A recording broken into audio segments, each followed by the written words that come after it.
Chapter 474 Su Ling's Shock, Linger. An hysterical roar broke out as Chen Luo pushed through the onlookers. He looked at the blood on the ground, his body trembling, his face filled with utter despair. People around snapped back to their senses and frightened, they retreated. "Be on guard!" A middle-aged cultivator shouted sternly. He instinctively looked towards Yang Jian. Only a Saint King could have the means to execute Su Ling directly in their presence. Yang Jian looked up, his divine sense rapidly extending, but failed to capture any suspicious presence. Chen Luo knelt in front of the blood, unable to accept the reality before him. Just a moment ago, he had felt like the happiest man in the world, but now he felt as though he had fallen into hell.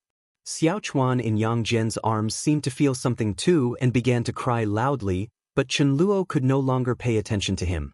The patriarch of the Chen family approached Yang Jian and asked with a frown, "Saint King, what's going on?" Although he did not like Su Ling, she was, after all, a descendant of the Su family. Her death in front of them, if spread, would tarnish the Chen family's reputation. "I'm not sure either, it's truly strange," Yang Jian answered, passing Xiaochuan to the patriarch of the Chen family before vanishing on the spot. The rest of the Chen family regained their senses and promptly stepped out of the hall to be on guard. Chen Luo suddenly looked up at the patriarch of the Chen family, pleading desperately, "Father, save Linger. Save her." The patriarch took a deep breath and said, "Her soul has dispersed, it's beyond salvation." He was also filled with fear. If it wasn't the Saint King, then what exactly had happened? Su Ling's death was too bizarre, shocking not only Chen Luo but also them.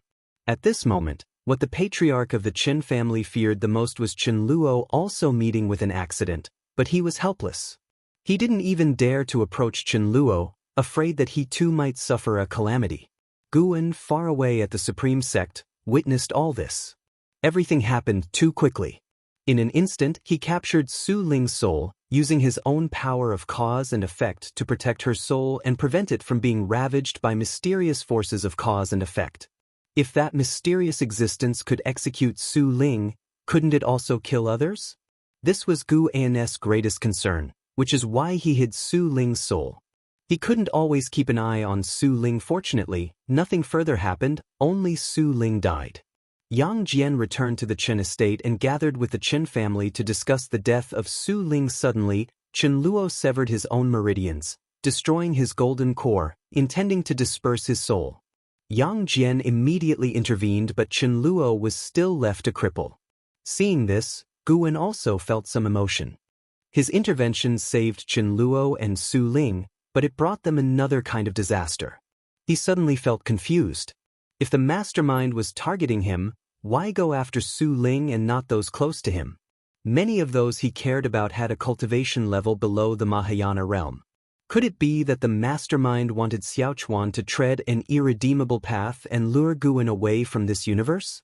While protecting Su Ling's soul, Guan could feel the power of that cause and effect, not as strong as his, but certainly coming from another universe.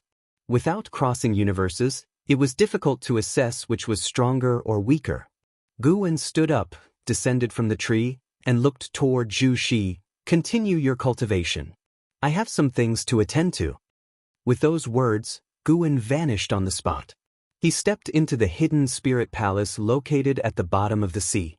The deep sea dragon carp, in the midst of cultivation, did not sense Gu An's arrival. Guan raised his right hand and released Su Ling's soul, then used nature's spiritual energy to reconstruct her flesh. Su Ling had a long lifespan ahead. As long as her allotted lifespan had not ended, she could regroup her flesh, an easy feat for Guan. The challenge lay in transcending ordained fates. Su Ling's flesh was reconstructed, along with her clothing, just as she appeared right before her death. The deep-sea dragon carp sensed her breath, opened its eyes, and upon seeing its master, it stood up in surprise, hurrying over. Su Ling, as if she had woken from a nightmare, sat on the ground, breathing heavily, her head covered in sweat. She looked up to see Guan, looking as handsome as an immortal god from paintings, her eyes full of fear. "You needn't worry, I won't harm you, but you can no longer return. A power beyond the 9 heavens of the immortal path wants to harm your son, thus they killed you. From now on, you'll cultivate here. In time, you'll bring your husband here. Later, you'll manage Medicine Valley for me, and one day, you three will be reunited, Guan said before disappearing, leaving Su Ling, a Mahayana cultivator, to rapidly come to terms with reality. A replacement had already been placed inside the hidden spirit palace, now possessing the cultivation level of the heaven-encompassing free immortal. Here, the power of cause and effect from outside the universe could hardly harm Su Ling, and it would not even detect her whereabouts.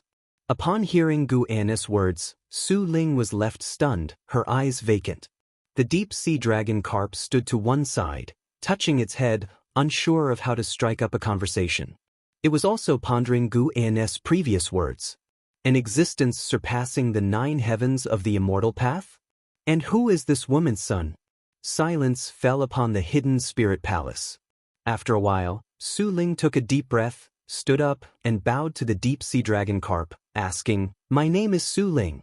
May I know how to address you, and could you introduce me to this place and the senior who was here just now?" Her heart was shocked. What level of cultivation would someone who can casually mention beings beyond the 9 heavens of the immortal path possess? Young lady? Upon hearing this, the deep sea dragon carp's face revealed a gentle smile, which warmed Su Ling's heart and made her feel a sense of closeness to him. Late at night, Chen Luo, with his hair disheveled, sat in a chair, his eyes empty. His mother was holding Xiaochuan, trying to comfort him, hoping he could come to terms with his situation, but unfortunately, he was not at all receptive. It was then that Yang Jian walked into the room and said to Chen Luo, "There is still hope for your wife to be alive." Upon hearing this, Chen Luo's head shot up. He immediately rushed toward Yang Jian, grabbed his arms and asked urgently, "Really? What should I do? What do you need from me?" Yang Jian, with a serene expression, said, "Go to the supreme sect in the Taicang continent, and you will know what to do." As soon as he heard this, Chen Luo let go and ran straight for the door. Chen Luo's mother wanted to call out to him, but Yang Jian stopped her, suggesting with significant meaning, "He has now lost all his cultivation, which is a good opportunity to temper him. Let him go to the supreme sect on his own. Do not assist him." Chen Luo's mother hesitated and asked, "Is it the supreme sect where the supporting Dao sword venerable is?" Yang Jian nodded slightly, and Chen Luo's mother immediately breathed a sigh of relief, even showing a hint of surprise in her eyes. The name of the supporting Dao sword venerable was one she had heard of, the saint who saved all living beings. Such an existence would not plot against her son. She couldn't help but look down at her grandson in her arms, wondering to herself, "My dear grandson, who exactly are you reincarnated from, that even the supporting Dao sword venerable would protect you?" Those who practice immortal cultivation always believe in past and present lives. Knowing that her grandson had a past life, she did not reject the idea. Instead, she liked him even more. Perhaps this grandson would bring a prosperous opportunity to the Chen family. It was winter, and snowflakes were fluttering down. Guan stood on the tower watching the snow. Since Su Ling's mishap, he had always been watching over Xiaochuan. Fortunately, that force of cause and effect hadn't caused any trouble again. But in fact, the existence behind the scenes had succeeded. He had made Xiaochuan return to a state without his parents. This gave Guan some inspiration. The power of cause and effect could actually transcend the universe. He decided that from now on, his main focus would be to research the power of cause and effect and strengthen his own way of cause and effect. In the previous years, he had been perceiving different Dao rules. Now, thinking about it, it seemed better to develop one particular Dao to its extreme first. He saw Chen Luo alone in a boat, in the boundless vast sea. The small boat that Chen Luo was on was like a fallen leaf in the vast sea, which could be submerged at any time. Although Guan wanted to temper Chen Luo's character, he hadn't actually left Chen Luo to face the journey alone. After all, Chen Luo had no cultivation level. All along the way, Guan had already helped Chen Luo deal with many troubles he could not contend with. The rest of the journey would have to rely on his willpower. Yang Jian had already left the Qin family. Before departing, the head of the Qin family hoped that Yang Jian would bestow a name. Yang Jian hesitated quite a bit, but fortunately, he received a transmission from his master.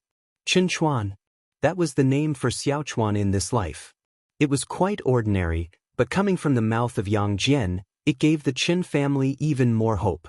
Did the Saint King hope for this child to be as unyielding and persistent as the mountains and rivers? Su Ling stayed in the hidden spirit palace, getting along very well with the deep-sea dragon carp and proclaiming each other as sisters. She had not noticed that the dragon carp was a male demon, considering the dragon carp's cultivation level was a bit higher than hers. Life returned to calm once again. The cause and effect of Xiaochuan did not trouble Guan. Instead, it was like a game of strategy. When he became strong enough, he would certainly drag out the existence behind the scenes. He even considered using the power of cause and effect to annihilate the other party across the universe in the future. Chapter 475. The Auspicious Celestial Horse, the book that governs life and death, Guan. A woman's voice came from downstairs, interrupting Guan's train of thought. He looked down to see Yu Yingying standing below, waving at him. Yu Yingying's maximum lifespan was 5,000 years. Previously, because of the suppression by the heavenly demon's karma, her cultivation level couldn't grow. After Guan helped her resolve the karma, she regained her inherent talent, and now her cultivation level had reached the 8th floor of the integration realm. Guan looked down at her and asked, "What's up?" Yu Yingying looked at him and said, "I'm getting ready to go back to the Star Sea congregations." "Just go, I've agreed," Guan replied with a smile. Ever since Guan's identity had been exposed, various sects had been trying to curry favor with him, including the Star Sea congregations, and particularly Yu Yingying's family, who constantly sent her messages. She was quite irritated by this, so she decided to leave the Supreme Sect and go out on her own to experience the world. Returning to the Star Sea congregations was just a pretext. She planned to wander the endless lands. Guan certainly wouldn't stop her. Hearing Guan's words, Yu Yingying hesitated. Looking up at Guan from downstairs, she felt that he was out of reach, and her heart found some relief. Since she was already prepared, why hesitate now? Guan could hear her heart's voice but didn't say anything, just smiling as he watched her. "When I attain the cultivation level of the Immortal Tao, I will come back." Yu Yingying huffed, and with that she bowed and left. Next to them, Blood Prison Great Saint, who was meditating under a tree, just glanced over before closing his eyes again to continue his cultivation. Guan watched Yu Yingying leave, feeling somewhat sentimental. No matter how much he behaved like before, the disparity in cultivation level always created an insurmountable barrier between him and the others. They were still as close as they had been, but compared to before, something was missing. Perhaps that was the price of becoming strong. Guan shifted his gaze back to appreciate the snowy landscape of Medicine Valley.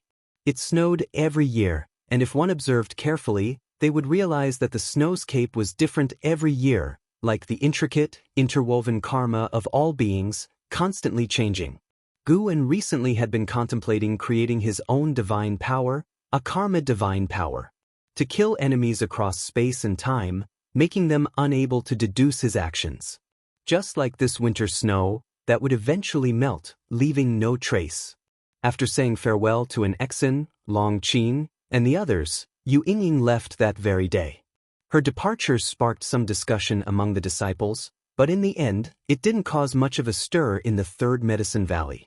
Nowadays, the Third Medicine Valley had 7,000 disciples, along with many chess and painting enthusiasts, almost like a miniature immortal cultivation realm on its own.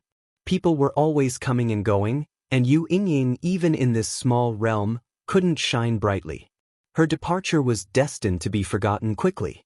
The winter's snow fell heavier by the minute, as if aiming to bury the vast earth itself. After the winter's snow passed, spring arrived. For this year's spring festival, Guan left the valley early. He went to the world-excluding cave heaven to celebrate with the celestial demon child and her companions. In the past, he hadn't forgotten them, but celebrating with them had always happened after the spring festival. Guan sat under a tree, drinking, with the celestial demon child peeling fruit for him. They laughed together, watching Celestial Cyan and Tian Bai perform, reenacting the battle between Sun Wukong and Erlang God, complete with dialogue. Watching their performance, Guan felt they hadn't changed at all, and now reflecting on it, perhaps not all experience was beneficial. Of course, whether to gain experience or not was up to their choice. After Celestial Cyan and Tianbai finished their performance, the celestial demon child took the stage, showing off her divine skills. Even without Guan speaking, the three women could keep chattering non-stop, keeping the atmosphere warm and engaged. Gu and his heart grew more serene as he watched the celestial demon child, while contemplating his way of cause and effect. The way of cause and effect was something all cultivators were involved with. It was the simplest yet the hardest, which is why many practitioners, as their realms advanced, would research other great Daos. The same way of cause and effect, what made Gu En's path different from other practitioners. After so many lifespans and rebirths, Gu En's accumulation of knowledge on the way of cause and effect was deep. What he lacked was creation. His Tao fruit had nurtured a path unique to him, and he had created his own great divine power exclusive to him, the longevity true words. Longevity true words, using language to determine fate, made use of the way of cause and effect. Guan looked at the fate pen on the table. He had a pen that could utter the words of karma. Did he really need a book too? Speaking of which, in his life, he had an inseparable destiny with writing books. He had written many books, some where he copied classical Wuxia texts, and some he created himself. If he could write the way of cause and effect into the books, would it be feasible? Guan suddenly thought of the Book of Life and Death from Journey to the West. With one stroke in the Book of Life and Death, one could determine life and death. His ideas began to burst forth, slowly entering meditation. After a while, the merry celestial demon child, Celestial Cyan, and Tianbai suddenly sensed Guan's Tao intent.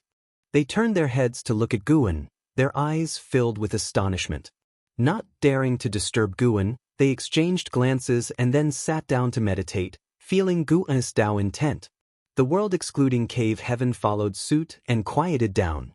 Under the dazzling starry sky, on the barren land, wavering shadows were moving forward. Leading the group were two men, namely the divine exotic realm master and Zhang Buku. Zhang Buku was dressed in a set of worn black clothes, which loosely revealed his robust muscles, quite striking to the eye. His black hair was carelessly draped down his back. Looking up, his eyes bright and clear, he asked, "Master, how far are we from the celestial spirit great world?" The divine exotic realm master replied, "Very far, so far that I can no longer sense the power of divine exotic city. To have come to this place is our fortune, perhaps we should let go of the past." After leaving the celestial spirit great world, they had been traversing the great heaven and earth non-stop until a few years ago when they were swept into the darkness by a river filled with the rules of space and time, completely severing their connection with the celestial spirit great world. Upon hearing this, a look of sadness crossed Zhang Buku's face. He missed his martial uncle, longed for Liya. But he was no longer that weak self. Wherever he went, he had to fight to become stronger. Suddenly, he saw meteors streaking across the starry sky like torrential rain, sweeping across the entire starry sky, a magnificent sight. Immediately after, he was struck by an awe-inspiring scene. A colossal celestial horse flashing brilliant light emerged behind the countless meteors, stepping on auspicious clouds, crossing the land they were on. Under this colossal celestial horse, no matter how high their cultivation level, all would feel extremely insignificant, and the dark land was lit up as if moving from nighttime to daylight. The divine exotic ghost king and the divine exotic resentful ghosts behind them were also startled, causing an uproar. "What is that?" Zhang Buku couldn't help asking the divine exotic realm master. The divine exotic realm master, living the longest, could always solve his puzzles. The divine exotic realm master looked at the cloud-striding, bright celestial horse with a complicated gaze and said, "That symbolizes the auspiciousness of the heavenly Tao. You can call it a celestial horse. They are supreme, being able to cross yin and yang, across all heavens and myriad realms. It is said that all beings who see the celestial horse will gain the blessing of destiny. It seems our luck isn't bad." Celestial horse? Zhang Buku murmured to himself. Although he had seen many and was well informed about divine beasts and fierce beasts, He had never seen an auspicious being like the celestial horse. The celestial horse was so majestic that it seemed even larger than heaven and earth, radiating a holy light that made people yearn for it, as if it was the most perfect creation in the world. Even after the celestial horse following the meteor swarm had disappeared, and the land had fallen back into darkness, the graceful figure still lingered in Zhang Buku's mind. What kind of existence could subdue such an auspicious being? Zhang Buku had this thought, and immediately after he felt ashamed. How could one defile such an auspicious being? He shook his head and carried on. The divine exotic resentful ghosts continued to discuss the celestial horse, feeling amazed and unforgettable.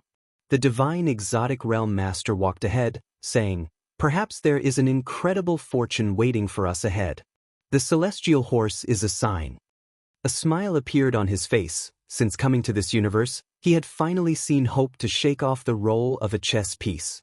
Zhang Buku didn't think so much. He just wanted to become stronger. If Martial Uncle and Liya could see the celestial horse, how good that would be.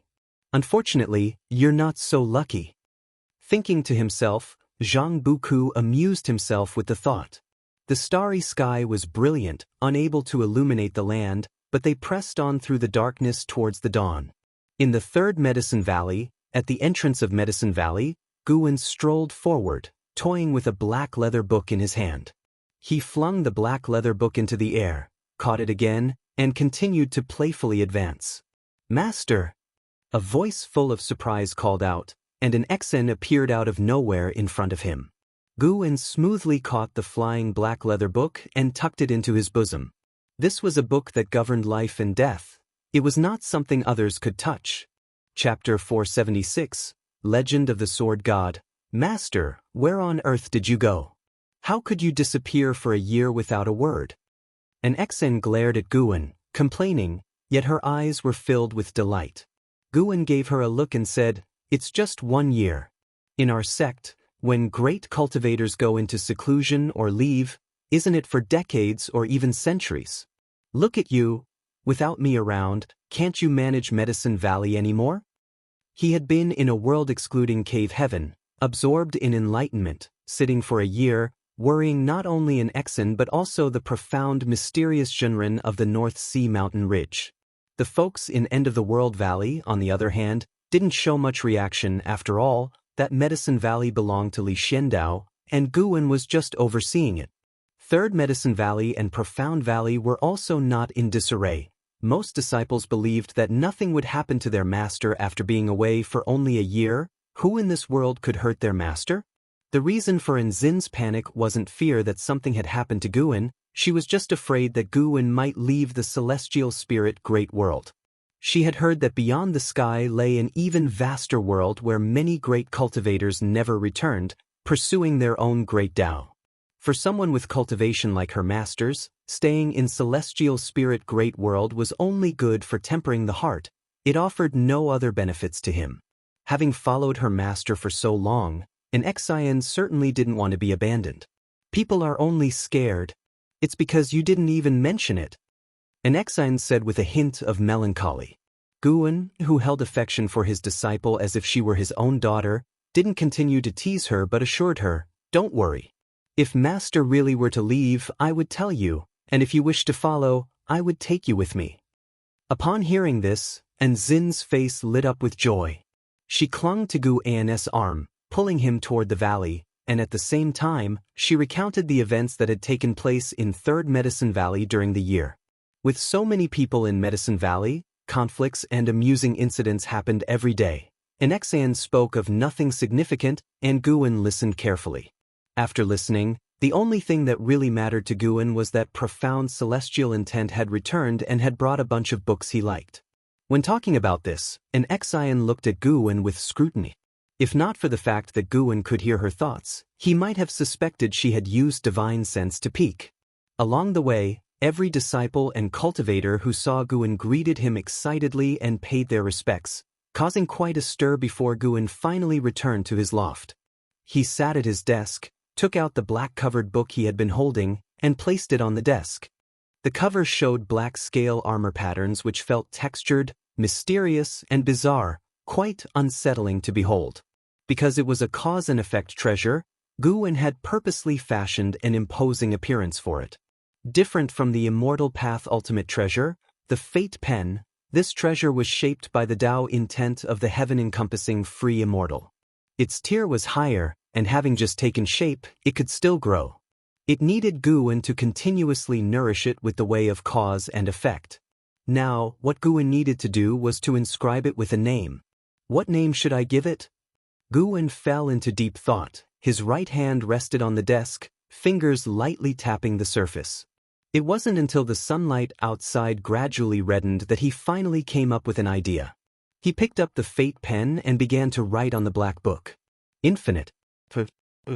When the final stroke was drawn, the 4 characters burst into golden light and began to sear the cover, then sank in, forming golden letters. Infinite Sword Book. Guwen thought of his primordial infinite body and the power of infinity, and he intended the book to embody limitless potential, omnipotence. The reason it included the word sword was that he did not want to forsake his sword Tao. He wanted to combine his sword Tao with the power of cause and effect to create a sword Tao of cause and effect capable of slashing through universes.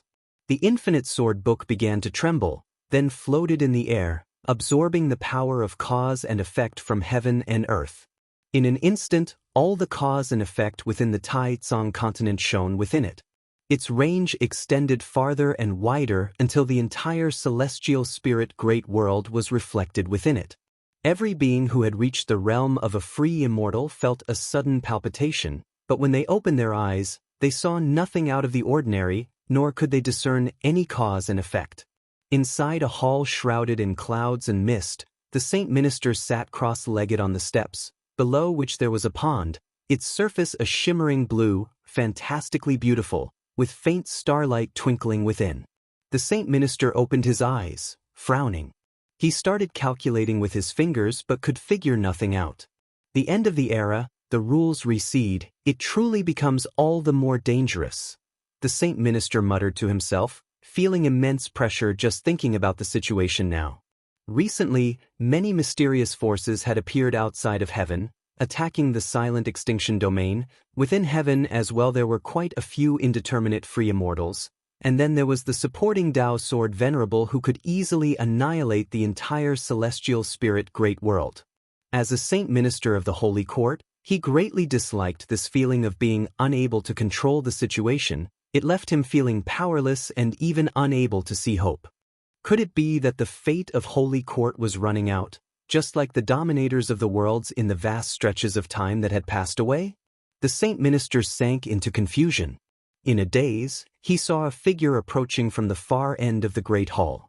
"Your Majesty," the saint minister spoke to himself, as if in a dream. When the free immortals of the world felt panic, the common people did not notice anything unusual. The Holy Court and Immortal Dynasty still fought as always, but compared to several hundred years ago, mortal spirits were seldom affected, so there were still many places of peace in the world. The next day at dawn, Guwen descended the stairs, joining his disciples for a rare session of drill practice. Having been gone for a year, he would be busy harvesting medicinal herbs for the next few days. Half an hour later, Guwen rode away on the Blood Prison Great Saint, preparing to head for the end of the world valley. Just as he left the Supreme Sect, a figure appeared before them. It was Zhu Luo Sword Monarch. Zhu Luo Sword Monarch inhaled deeply as he looked at Guwen, saying, "Senior, there is something I must tell you. Did you feel anything unusual yesterday?" Guwen feigned confusion and asked, "I did not. What is it you want to talk to me about?" "Years ago, a sword intent appeared briefly within the silent extinction domain. I was just surprised at the time, but over the years, I've discussed this sword intent with my sect mates, and we've learned something very frightening," said Zhu Luo Sword Monarch with a solemn expression. Communicating through sword intent? Was it to avoid being traced? Great Hong Sword Heaven had something up its sleeve. Guwen pondered while pressing for more information. What is it exactly? The Blood Prison Great Saint, who had taken on the form of a bull, also showed a curious expression. He knew Zhu Luo Sword Monarch's cultivation level was profound, so he never provoked him. Zhu Luo Sword Monarch hesitated for a moment before saying, "This matter involves the secrets of Great Hong Sword Heaven." The primordial ancestor who created the Great Hong Sword Heaven is hailed as the Sword God by the Great Hong Realm. He is also the only true disciple of the Sword Dao Saint Ancestor, the only being who has ever defeated the Sword Dao Saint Ancestor. After the Sword Dao Saint Ancestor's fall, his temperament changed drastically. To enhance the Sword Dao, he started to take extreme measures, madly devouring Sword Intent and Sword Dao, rapidly growing stronger, and even at one point became a public enemy of the universe, provoking several great worlds to join forces against him. He has disappeared for many years, his life and death unknown. The Sword Intent that flashed past years ago was very complex. It made me feel disorderly, terrifying, and agitated. Only his Sword Intent could match, and yesterday, I and my sect mates, the Free Immortals, all felt a quiver in our hearts, suspecting that the Sword God might have reappeared in the world. He might even be targeting you. With that, Zhu Luo Sword Monarch looked at Gu In with a tense expression. This kid feared neither heaven nor earth. It was the first time Gu In had seen him so wary of someone, even more so than of the battle court. Gu In asked, compared to the Divine Emperor of the Silent Extinction Domain, how does the Sword God of your Great Hong Sword Heaven measure up? Zhu Luo Sword Monarch had mentioned the Sword Intent, which Gu In had also felt. It was very fierce and disappeared quickly, likely having entered into the River of Sword Dao. The River of Sword Dao is a manifestation of the rules, residing on another plane, independent of the universe. He had not expected that the master of that Sword Intent was the Sword God, Yang Pingon. If what Zhu Luo Sword Monarch said was true, then it was indeed a possibility because Gu In had also sensed that the Sword Intent was very complex, even carrying a hint of demonic possession. Zhu Luo Sword Monarch shook his head, saying, "How could I know such comparisons? It's beyond my level." Gu In laughed, saying, "All right, I am aware now, you may step aside." Hearing this, Zhu Luo Sword Monarch hurriedly made way. The Blood Prison Great Saint lifted his hooves, marching forward. Zhu Luo Sword Monarch watched as Gu In's figure receded into the distance. Seeing his nonchalant demeanor, he became even more convinced that Gu In was the Sword Dao Saint Ancestor. The legend says the Sword God defeated the Sword Dao Saint Ancestor, but how can the Saint Ancestor not take the Sword God seriously? Could the stories be fabricated? Zhu Luo Sword Monarch secretly contemplated, feeling it was very likely. After all, it was the Sword God who founded the Great Hong Sword Heaven, not the Sword Dao Saint Ancestor. The successive sword masters of Great Hong Sword Heaven naturally wished for it to be the strongest, so they would intentionally exalt their founding teacher.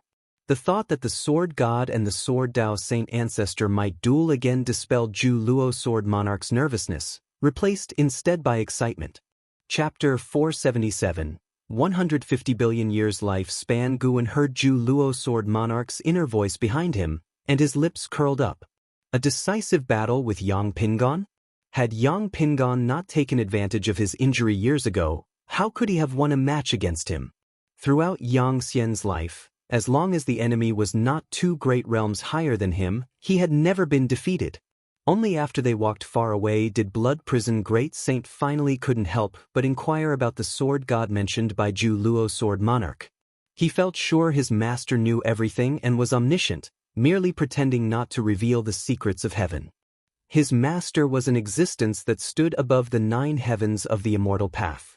Being called a Sword God naturally means he is formidable. Look at our celestial spirit great world. Do we have a recognized Sword God? Sitting on the back of Blood Prison Great Saint, Gu In casually responded, then he took out the Infinite Sword Book, ready to ponder the divine skills of Sword Dao.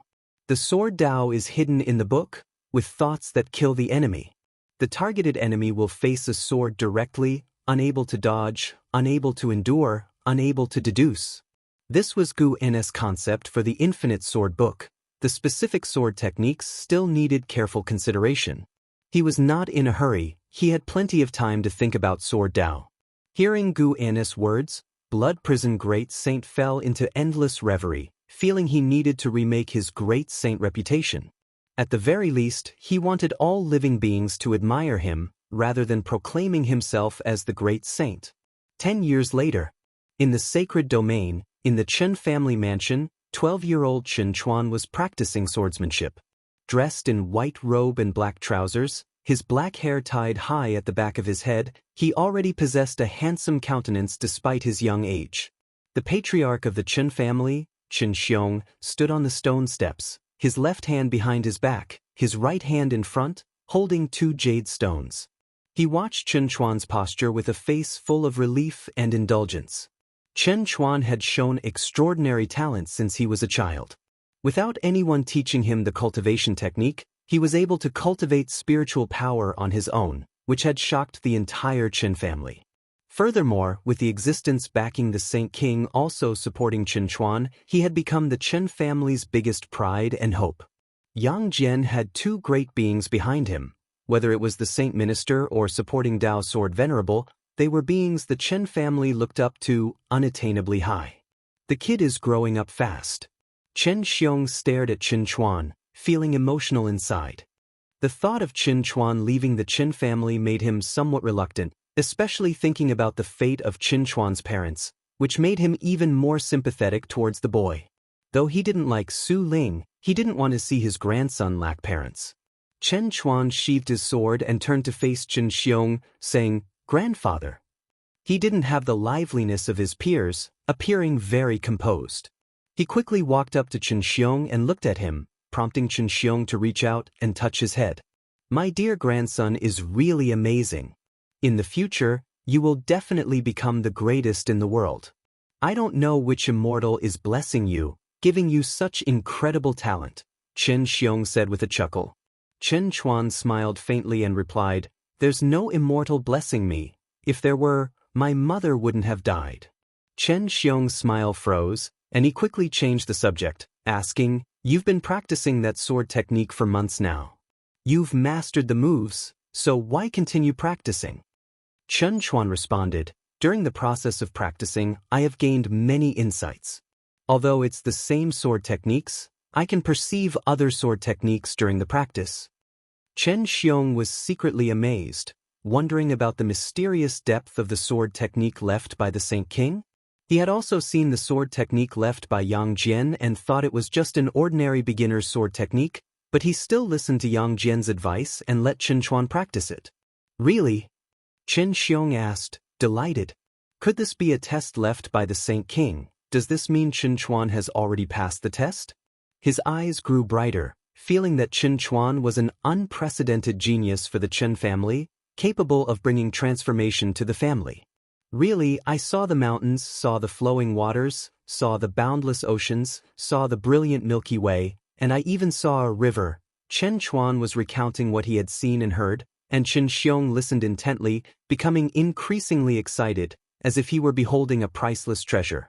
The summer breeze rustled the leaves in the courtyard, and the sight of the grandfather and grandson standing on the steps was so beautiful. When Chen Chuan had finished speaking, Chen Xiong sincerely exclaimed, "My dear grandson, I can hardly wait to see your name celebrated across the world. You're bound to become the most formidable sword cultivator in the Holy Court, perhaps even destined to end this chaotic era and crush the Immortal dynasty." Chen Chuan's cheeks flushed slightly as he scratched his head and said, "Grandpa, you're exaggerating. How could I be that great?" Chen Xiong burst into hearty laughter and started to recount the legendary tales and mighty figures of the Holy Court, which left Chen Chuan with eyes full of admiration. He was, after all, still a youth. Admiring heroes was in the nature of youths. Unbeknownst to them, someone was perched on the eave of the nearby roof, watching them. It was Guan. At that moment, even the free immortal standing in front of him wouldn't have been able to detect his presence. Watching Chen Chuan's life, Guan thought about the time Xiao Chuan was with his grandson. Xiao Chuan was smiling then, saying how great it would be to be such a good grandfather. "Now you've fulfilled that dream," Guan said with a smile on his face. He also heard Chen Chuan's heartfelt ambition. This youngster was even more ambitious than in his previous life. "In that case, as your senior brother, I will fulfill your wish, since you have also devoted a lifetime to me." Guan raised his right hand and waved his sleeve toward Chen Chuan. In an instant, a stream of Dao intent transformed into a gentle breeze that blew towards Chen Chuan, causing his black hair to flutter and his white robe to billow. Chen Chuan's eyes widened, and he seemed somewhat dazed. Noticing his grandson's unusual behavior, Chen Xiong couldn't help but ask, "Grandson, what's wrong?" Chen Chuan subconsciously replied, "Nothing, I just had a new insight." "Really?" Then continue pondering, "Grandpa shouldn't disturb your cultivation." Chen Xiong hastily moved aside. Seeing this, Chen Chuan immediately closed his eyes and immersed himself in his own insights. Chen Xiong stepped back 10 paces watching him, and he too seemed somewhat dazed. In Chen Xiong's eyes, the sunlight on Chen Chuan's body became even brighter, like the legendary Immortals, on the brink of ascension at any moment. Gu Wen was still standing on the roof, looking down at Chen Chuan. Suddenly, Sword Gu Ming harbors hostility towards you, filled with the intent to kill. Would you like to employ lifespan detection? Gu Wen raised an eyebrow. Usually, he would trigger life expectancy predictions since he met many people, but they were almost all merely displeased. It had been a long time since someone wanted to kill him. Interesting. He immediately chose to employ lifespan detection. Sword Gu Ming, midstage in Zizai Immortal Realm 318,726,309/15 billion/15 billion, 15 billion years lifespan? Xian Tian Free Immortal. Gu Ennis divine sense swept across the universe in an instant, not capturing the Xian Tian Free Immortal. Silent Extinction Domain indeed had free immortals, but they could be counted on one hand, all secluded from the world. Could this person be from outside the universe? Gu Wen pondered briefly, then flash-stepped back to the hidden spirit palace. The moment he landed, he pulled out the Infinite Sword book from his bosom. Chapter 478. A Sword. Gu Wen held the Infinite Sword book and walked to his usual rocking chair. When he appeared, Su Ling, who had been meditating next to the garden, immediately stood up and saluted him. The deep-sea dragon carp, more audacious, had grown familiar with Gu Wen and approached him curiously, asking, "The Infinite Sword book? What is this book?" Gu Wen answered nonchalantly, "It's a forbidden book, don't look at it. Hurry up and go practice, and don't delay me from reading." Seeing his master was not as gentle as usual, the deep-sea dragon carp quickly scurried away. Gu Wen then took out the fate pen. With one hand he flipped open the Infinite Sword book, and with the other he held the pen, its tip against the page. This was his first time utilizing the Infinite Sword book, his heart filled with anticipation. The enemy might come from beyond the cosmos. He didn't know if he could slay it. And if he did, could he gain lifespan? He stopped contemplating these thoughts and focused on channeling the power of karma into the Infinite Sword book. In the cosmos, countless nebulae speckled the expanse, some like running giants, some like the palms of a creator, others resembled mysterious fierce beasts, colorful and bizarre, everything looking fantastically alien. A streak of sword light sped through the cosmos carrying two figures, one a vigorous man clad in purple and standing tall, the other an old, hunched man with a back bent by time. The man in purple had a crystal crown on his head, his brows emanating sharpness, and his eyes reflecting two swords, adding an oppressive air to his gaze. The old man beside him, shorter than his shoulder, held a wooden staff, his cheeks dotted with age spots, two antler-like tufts of white hair among his mane, reminiscent of deer antlers. "Master, are you really going to act on behalf of the Divine Emperor?" "A being the Divine Emperor cannot deal with is likely not so simple," the old man with antlers said, frowning with worry in his eyes. The man in purple was Sword Gu Ming. He replied, "If it were so simple, the Divine Emperor wouldn't have sought me out. Indeed, his status does not permit him to pass through the world gate. If I wish to step into higher realms, I must rely on him. I can already feel my own limits. Though I can live many more years, nearly immortal, I feel I cannot reach higher realms." The old man with the antlers fell silent. He too wished for his master to grow stronger, yet the thought of venturing into that part of the cosmos filled him with unease. As long as the opponent doesn't surpass the profound Yuan Free Immortal, it cannot be my match. If they were truly that formidable, the celestial spirit god would not allow such a being to continue growing, Sword Gu Ming continued, his voice calm. His gaze seemed to cross the cosmic space and time, landing on the celestial spirit great world. The celestial spirit god is indeed formidable. Even when the great Tao trembles, he still stands guard there. It seems there is a great secret, the old man with antlers lamented. That has nothing to do with us. The divine emperor would also not meddle with such karma. Sword Gu Ming's words made the old man with antlers nod. He dared not discuss the celestial spirit god further, fearing taboo. At that moment, the sword light beneath their feet suddenly stopped and dissipated.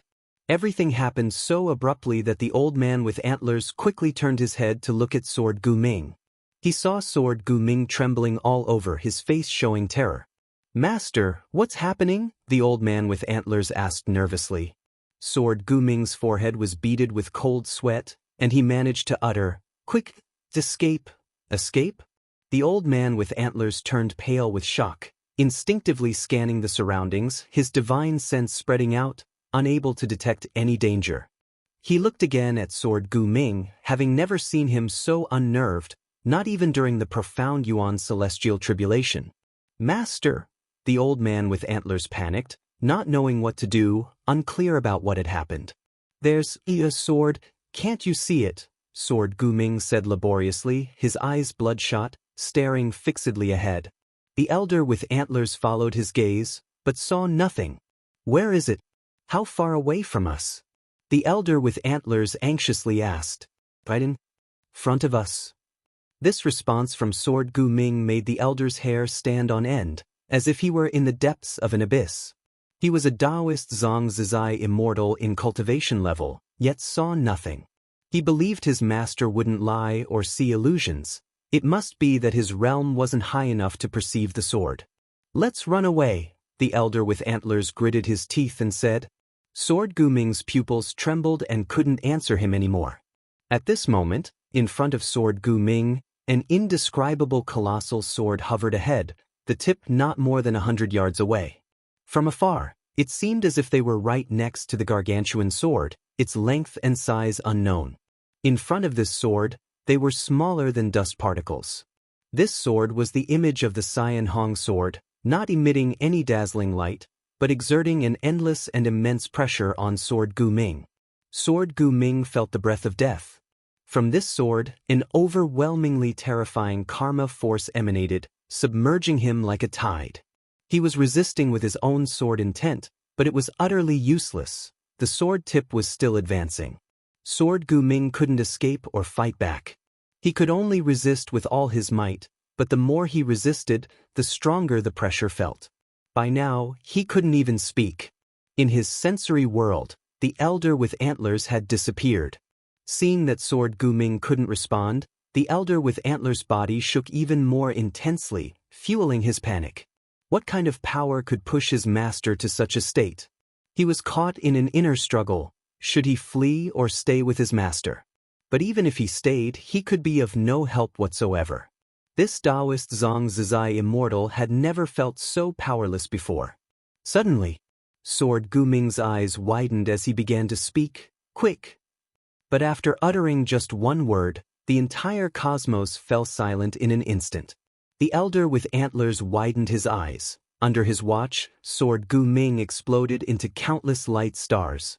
All these light stars were made of Sword Gu Ming's sword intent, and they were also fading away. The elder with antlers' eyes bugged out, and his mouth unconsciously hung open. A profound Yuan-free immortal just died like that? Impossible. You have successfully snatched 1,440,090,872 years of lifespan from Sword Gu Ming, mid-stage of profound Yuan-free immortal realm. A prompt jumped out in front of Gu Annis' eyes, startling him and causing his heart to surge with excitement. He had succeeded. He had snatched over 1,000,000,000 billion years of lifespan in one go. That was better than the fruits of 100 years of farming. The key point was that Guan had executed the kill with karma divine power, without ever appearing before the enemy. Previously, neither clones nor puppets could help him snatch lifespans, so he was hesitant about the power of karma. Doesn't this mean that he could now hide in the shadows, wildly reaping the lifespans of his enemies? Gu In's heartbeat quickened, unable to calm down. In this instant, he envisioned many possibilities, even birthing sinister thoughts. Right then, Guan sensed something, his complexion slightly changed, and he immediately stood up and walked toward the gate of the hidden spirit palace. Chapter 479. Battling against the heavens. After entering the hidden spirit palace, Guin flashed to the center of the grand hall and sat down to meditate, beginning to cultivate energy. He felt a strange power trying to harm him. It was somewhat like the way of cause and effect, but more terrifying than that. Guin used his own power of the way of cause and effect to resist, but he couldn't neutralize this eerie force quickly. As time passed, Guin gradually understood this eerie force. It was karma retribution. It seemed that there was some power in the cosmos maintaining balance over those who used the way of cause and effect to prevent the collapse of order. Though the way of cause and effect is one of the 3,000 great Tao, it has the ability to influence all Tao, involving time, reincarnation, life and death, and so on. A small change in cause and effect could overturn the past. Without suppression, the way of cause and effect would be tantamount to the strongest Tao. But in fact, the 3,000 great Tao are all equal, with no distinctions of strong or weak, depending only on the cultivator's achievement in their respective Tao. The stronger the force of cause and effect used, the greater the karma retribution suffered. Guin opened his eyes and pulled up his attribute panel to check. He found that his lifespan was decreasing, yet his lifespan had already been the number he had seized, which was now 54 billion years. While cultivating energy, he waited. Karma retribution couldn't possibly deduct his 14 billion years of lifespan, could it? If so, then this was equivalent to no lifespan stolen at all. Worse, not only had he not gained lifespan, but he had also lost it. Guin furrowed his brows, but fortunately after a short while, the speed at which the lifespan numbers jumped began to slow. After the time of one stick of incense had passed, his lifespan no longer decreased. He had lost a total of 2 billion years of lifespan, which meant that he still gained 12 billion years of lifespan. That was a huge profit. Guin exhaled in relief. He raised his right hand, looked at his palm, and saw black lines emerge, like the creepy wounds of poisoning. He had withstood the karma retribution, but these remaining traces still required time to erase. For the time being, his strength hadn't been damaged, only leaving the short-term indelible marks of cause and effect, which was no significant trouble. But having just used the Infinite Sword Book and encountered such retribution, what about the future? Guin felt the need to continue improving the Infinite Sword Book, to enhance its power of cause and effect so that one day he could escape karma retribution. Regardless, this time not only had he eliminated a hidden danger, but he had also gained 10 billion years of lifespan, making it a double blessing. Guin adjusted his emotions and looked back at the Infinite Sword Book. In the process of using the Infinite Sword Book, Guin also saw Sword Gu Ming and the Antlered Elder through the Sword of Cause and Effect, but he couldn't deduce their causality through this perspective anymore. Under the starry sky, before the celestial Tao Golden Core, and Hao and the young immortal emperors sat side by side in meditation, each cultivating their energy.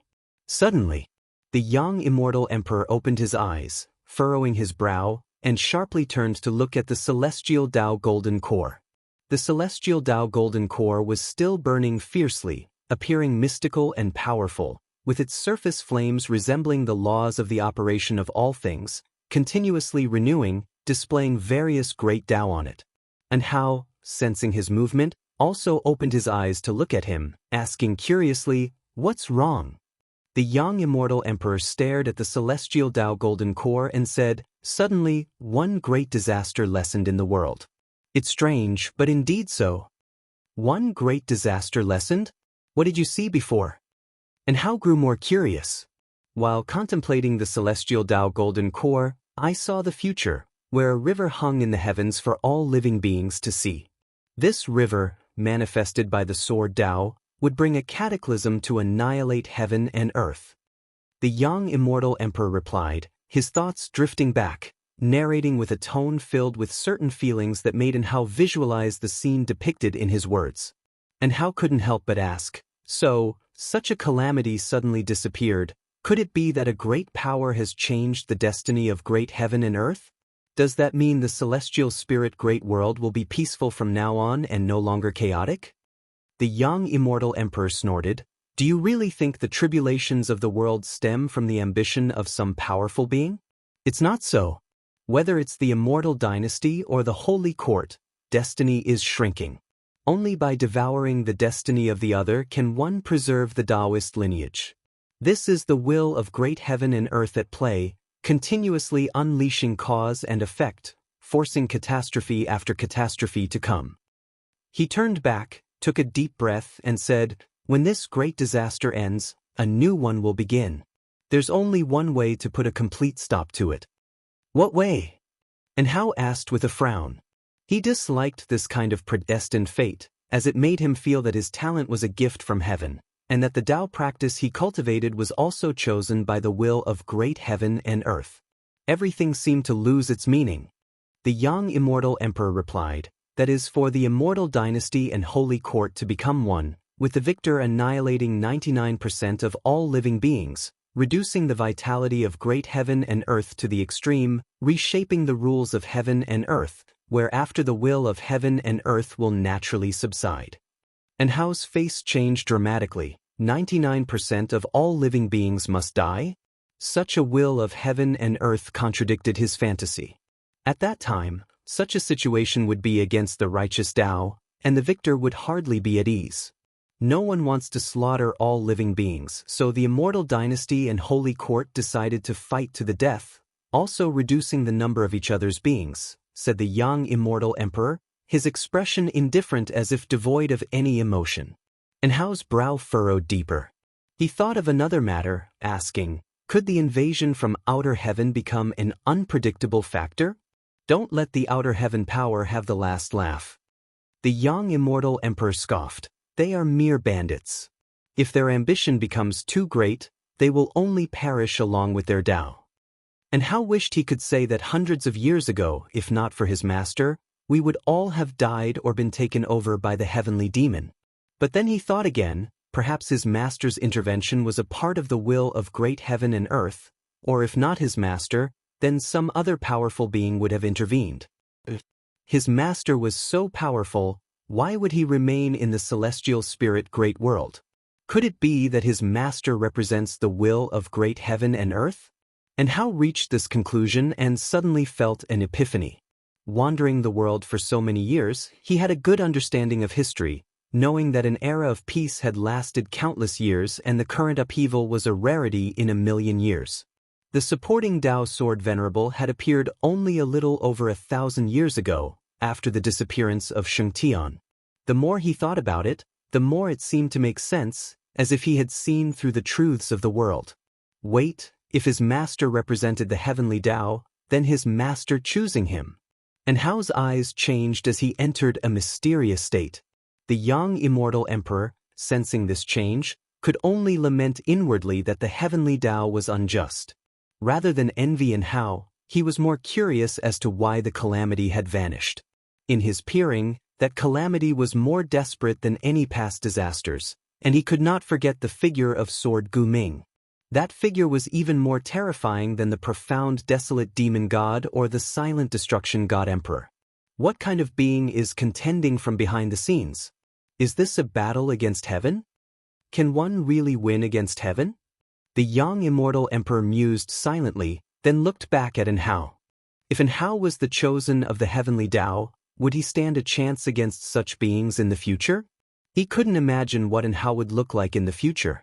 When autumn came, within Profound Valley, Guwen sat on a cliff, watching Xianxia and Xianxia engaged in combat in the sky before him.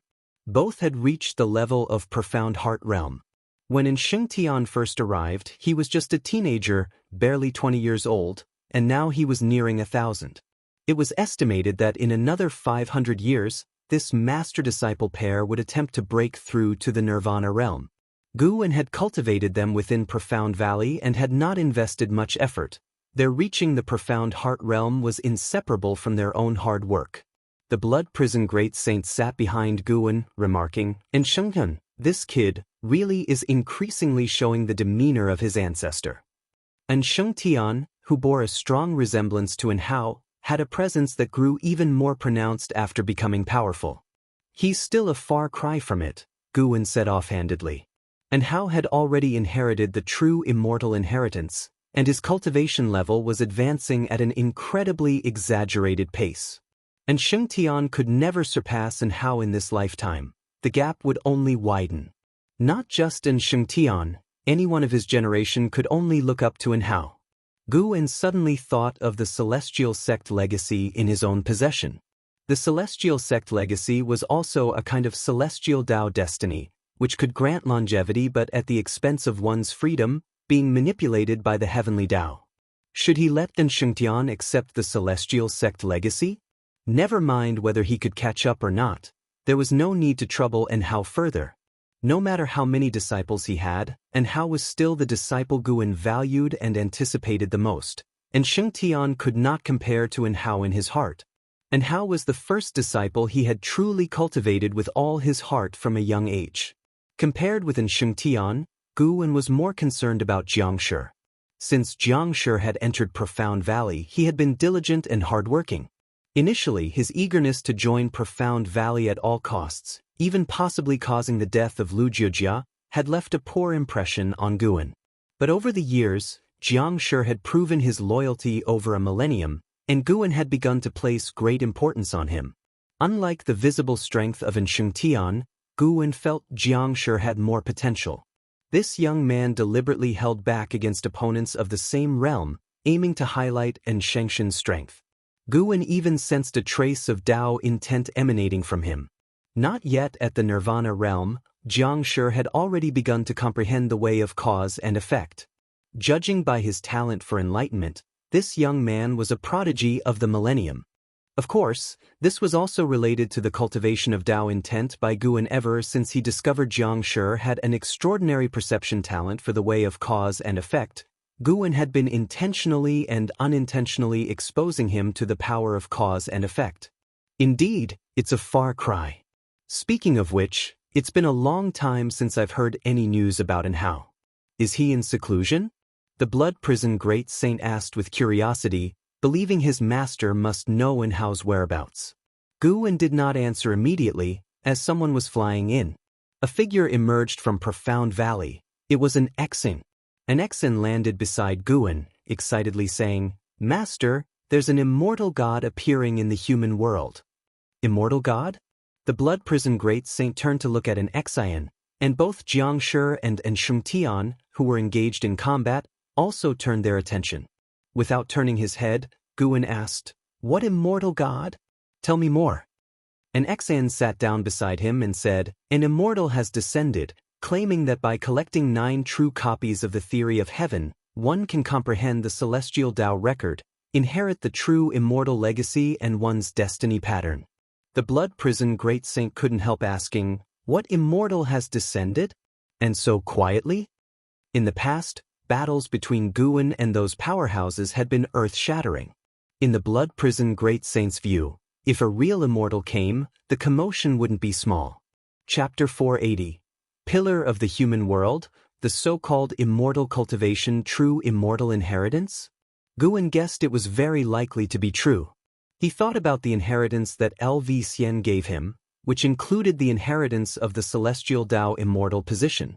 And the ultimate extreme in one's life was also due to the refusal of the position among the immortal gods, which led to the demise of one's body and the extinguishment of their path. Is the theory of heaven influenced by the meddling of immortal gods? Even reaching the Tao fruit realm, it is hard to catch a glimpse of an immortal god. They are ethereal, and seldom are there rumors of them in the cosmos. Blood Prison Great Saint and an Exin began discussing the theory of heaven and the true immortal inheritance. For cultivators, the immortal gods possessed an irresistible allure. Isn't the purpose of immortal cultivation to ascend to immortality? Once, it was believed that the immortal dynasty was the ultimate goal, but later it was discovered that they were merely beings who had reached the immortal Tao realm. The true immortal gods are beyond imagination. Guwen was also curious about the nature of the force to which the immortal gods belonged. What immense entity was it? However, he didn't intend to delve into the true immortal inheritance for the time being. If he touched upon cause and effect, even if he refused to ascend to immortality, he would encounter endless troubles. This news had already spread to the Supreme Sect, causing a stir that could be imagined throughout the world. There's going to be more blood and carnage. Guan silently thought, having an authentic copy of the theory of heaven in his hands, which made him somewhat anticipate what the future held. Not everything was he inclined to deduce. He now preferred to keep some mysteries for the future, for even with his intervention, new variables would arise. Xianxia and Xianxia practiced against each other for a while until Guan called a halt. Master and disciple approached Guan, and after briefly pointing out a few things, he departed. Although Xianxia possessed extraordinary talents in perceiving fate, it didn't mean Guan had to cultivate him. With many geniuses by Guan's side, if everyone were to be given key development, how could one enjoy life? On the way back, an Xian inquired about Guan's opinion on the true immortal inheritance. Guan said that to discern the true from the false, one must experience it firsthand. Blood Prison Great Saint wondered whether his master might be a true immortal descended to the human realm. To this day, no one knew of the master's origin. Blood Prison Great Saint gazed at Guan's retreating figure with eyes full of reverence and anticipation. Whether this life would achieve the Tao rested on just how strong the master was. Guan heard the thoughts of Blood Prison Great Saint, and the corner of his mouth twitched slightly. 100 years passed in a flash.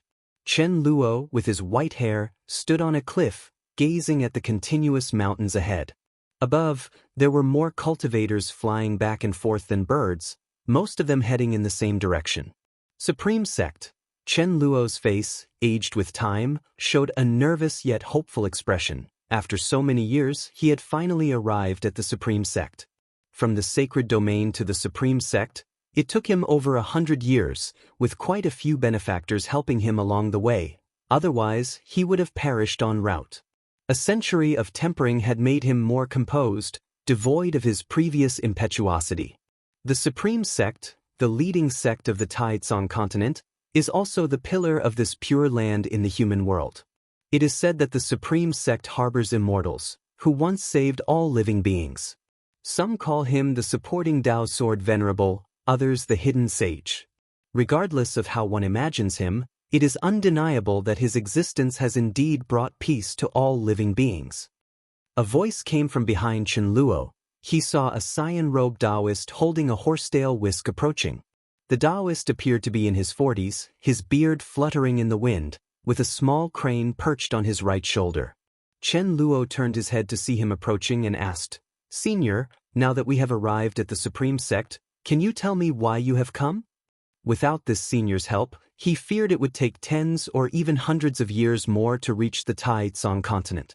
The cyan-robed Taoist looked into the distance and said, "I am here seeking the hope that will end an era of turmoil." "Are you speaking of the supporting Tao Sword Venerable?" Chen Luo asked, puzzled. The cyan-robed Taoist shook his head and said, "You've heard of the theory of heaven, right? There's an authentic copy hidden within the Supreme Sect." Chen Luo revealed a look of surprise. Just as he was about to ask more, the cyan-robed Taoist waved his horsetail whisk, whisking him into the breeze and toward the outer sect city in the distance. Chen Luo stood amid the wind, reining in his curiosity. He had not forgotten the purpose of his journey. All these years, his thoughts had constantly turned to his wife. The Saint King had sent him to the Supreme Sect without telling him what to do next, so he was quite at a loss. Without exchange of words, the two arrived at the outer sect city and queued to enter. Just after entering, a man approached Chen Luo and said, "Are you Chen Luo from the sacred domain?" The speaker was none other than Long Qing, who was curiously sizing up Chen Luo. Upon hearing this, Chen Luo became instantly excited and quickly raised his hand, asking, "I am Chen Luo, and I have met you, fellow Taoist. May I ask if fellow Taoist has been arranged by the Saint King?" "Saint King?" Long Qing shook his head with a smile, and then said, "Come with me." He was also curious about why his master wanted to meet this person, and he prepared to understand him properly on the way. Long Qing turned and left, with Chen Luo hastily following. The cyan-robed Taoist watched Long Qing's retreating back, his eyes flickering as he pondered something unknown. Meanwhile, outside the Third Medicine Valley, in a mountain forest, Guan was sparring in swordsmanship with Qin Chuan. Using fingers as his sword, he easily caught all of Qin Chuan's sword techniques. At 111, Chen Chuan possessed the cultivation level of the 6th layer of the divinity transformation realm, dressed in black, wielding a treasure sword, spirited and vigorous. At the age of 50 he was taken away by Guan, and after 61 years of comprehending the sword Dao by Guan's side, his true strength was far more terrifying than his realm suggested. He had become a famously talented individual of the 3rd Medicine Valley, and although no one knew his background, the fact that Guan had taken notice of him clearly marked him as an extraordinary genius. LV Baiyan also coveted Chen Chuan, occasionally coming to inquire about his well-being. At the moment, Chen Chuan felt powerless inside as he believed that his own grasp of the sword Dao had reached the transformation realm. In a pure contest of swordsmanship, he could not find the slightest flaw in his master's technique. Guan was smiling as he watched the fierce attacks from Chen Chuan, feeling very satisfied in his heart. Isn't this the person Xiao Chuan wanted to become? After another 100 techniques, Guan said, "Let's stop here." Chen Chuan sheathed his sword and then raised his sword in salute to Guan, his eyes brimming with admiration. Was this the strength of the world's #1 sword cultivator? Having been in the 3rd Medicine Valley for so long, he had come to realize that Guan was the supporting Dao sword venerable who would save the world, making him feel lucky and gradually emerging from the shadows of his childhood. After offering a few pointers, Guan led Chen Chuan back toward the valley. Along the way, they saw many disciples practicing, all saluting and greeting Guan upon seeing him while looking at Chen Chuan with envy. With so many talents in Medicine Valley nowadays, few had the opportunity to be personally instructed by the master. Furthermore, Chen Chuan was someone the master had brought back from outside. Chen Chuan paid no mind to those gazes, humbly consulting his master on his doubts and discussing them one by one. They quickly returned to the valley. Long Qing and Chen Luo were waiting in front of the loft. Chen Luo looked very nervous, with the blood prison great saint scrutinizing him. From afar, Chen Chuan glanced at Chen Luo only once before withdrawing his mind, continuing to contemplate the sword Dao. Having lost his father as an infant, he had no memories of him. Long Qing, upon seeing Guan, hastily greeted, "Hello, master." Chen Luo then looked towards Guan and Chen Chuan, his eyes lighting up, not because he recognized Chen Chuan, but because he was dazzled by Guan's appearance and demeanor. Such an immortal existed in the world. Guan arrived in front of Long Qing and asked him to take his younger disciple away. Immediately, Long Qing left with Chen Chuan, arm in arm, leaving Chen Luo alone, nervously facing Guan. "Let's talk upstairs," Guan said with a smile and then led the way upstairs. Chen Luo took a deep breath and followed Guan's steps. Once inside, he closed the door and walked to the desk, before suddenly kneeling down. "Please, Senior, save my wife," Chen Luo said through clenched teeth, without showing much excitement, as he was trying hard to control his emotions. Guan looked at him and asked, "What have you gained from your experiences over these years, and have you come to any realizations?" Chen Luo looked up, confronting Guan's gaze. Prepared for this moment, he replied, "Yes, people other than me suffer in this world, and I am not the most tormented among them. Besides my wife, I have parents and a son to care for. I shouldn't be so selfish, so impulsive." Guan shook his head slightly and said, "You're wrong. There is one more thing you've overlooked. Please enlighten me, Senior." Chen Luo spoke cautiously, while also wondering what he had missed. Guan's gaze turned indifferent, posing an immense pressure on Chen Luo, who said, "You're fortunate to be born in the immortal cultivation world." What is immortal cultivation? It is the pursuit of the power to overturn all tragedies. Faced with the death of your wife, you should transform your emotions into the drive for immortal cultivation. Should you ascend to immortality, you very well may save your wife. Chapter 481, The Destiny Pattern That Surpasses All Beings. Listening to Guan's words, Chen Luo's face flushed with both shame and a lack of confidence. "But, even if I continue to cultivate now, will it be enough?" Chen Luo asked through gritted teeth. He had once been at the Mahayana realm in his cultivation level, and he naturally understood the power of immortal cultivation. But his wife had died right before his eyes, and not even the Saint King could stop it. That was the Saint King, a powerful being the likes of which his Chen family had never seen since its establishment. Guwen stared at him and said, "I can save your wife from her tragedy, but future tragedies must be prevented by yourself. I'm telling you in advance, your son's destiny is not simple. Troubles will follow him endlessly, and it was because of him that your wife died. You now have two choices. One is to sever the causal connection with your son, and I can make it so you have no relationship with him at all. The other is to continue being his father, but there will be no more opportunities to give up in the future. Whatever you choose, I will save your wife." Upon hearing this, Chen Luo's expression changed drastically, and his hands clenched into fists on his thighs. Guwen could hear the struggle in Chen Luo's heart, his many thoughts, some of which were dark, but Guwen paid them no mind.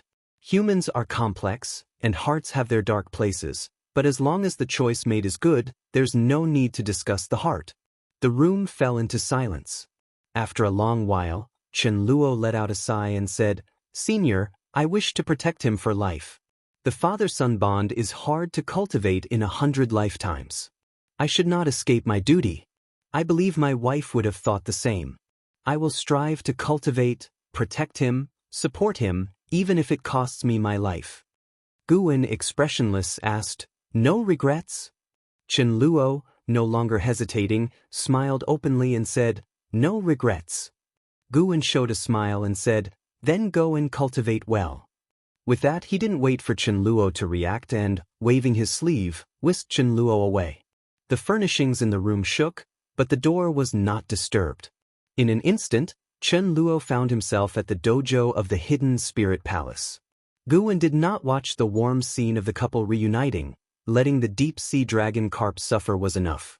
But with his experience, he probably only found it interesting. Guwen raised his hand, took out the Theory of Heaven, and placed it on the table, then he started perusing the book. The sunlight outside the window gradually dimmed. Guwen still did not put away the Theory of Heaven. Chen Luo's arrival and disappearance did not attract attention in the Third Medicine Valley. Only Long Qing asked Guwen about it curiously. A month later, Guwen, riding the Blood Prison Great Saint, returned to the Third Medicine Valley. Today they had visited the End of the World Valley, and both were in good spirits. Haha, that LV Xian overestimated himself, thought he could compete with me. The moment I used my full strength, he was down. The Blood Prison Great Saint, transformed into an ox, snorted, very proud. Within the barrier drawn by Guwen, the Blood Prison Great Saint and LV Xian sparred with all their might. The loose Immortal Realm Blood Prison Great Saint laughed last. Not to mention that the Blood Prison Great Saint's cultivation level was higher. Actually, his lifespan before reaching Nirvana was also greater. Fighting to such a degree, Guwen felt that LV Xian hadn't lost. Worthy of being the top person of the future Immortal Cultivation realm. Guwen chatted nonchalantly with the Blood Prison Great Saint, while his divine sense watched over the world, observing how those old acquaintances struggled in life. Leah was being chased, in a critical situation, this youngster hanging by a thread, and yet he was with a mother and daughter. Yu Yingying was listening to teachings. The island master of that island claimed to be the immortal of eternal life, willing to bestow the longevity technique to those fated, but in reality, he was an evil cultivator who did no good. And Hao was still sitting in front of that celestial Tao golden core, cultivating heavenly divine skills, his power soaring. Lu Lingjun was still in the Buddhist sect of the Sea of Suffering, recently given a tough problem by Buddha. She was still sitting in meditation, thinking hard. Jiang Qiong was undergoing solitary trials. This fellow, indeed from a demon Tao background, wanted to steal another sect's divine skills.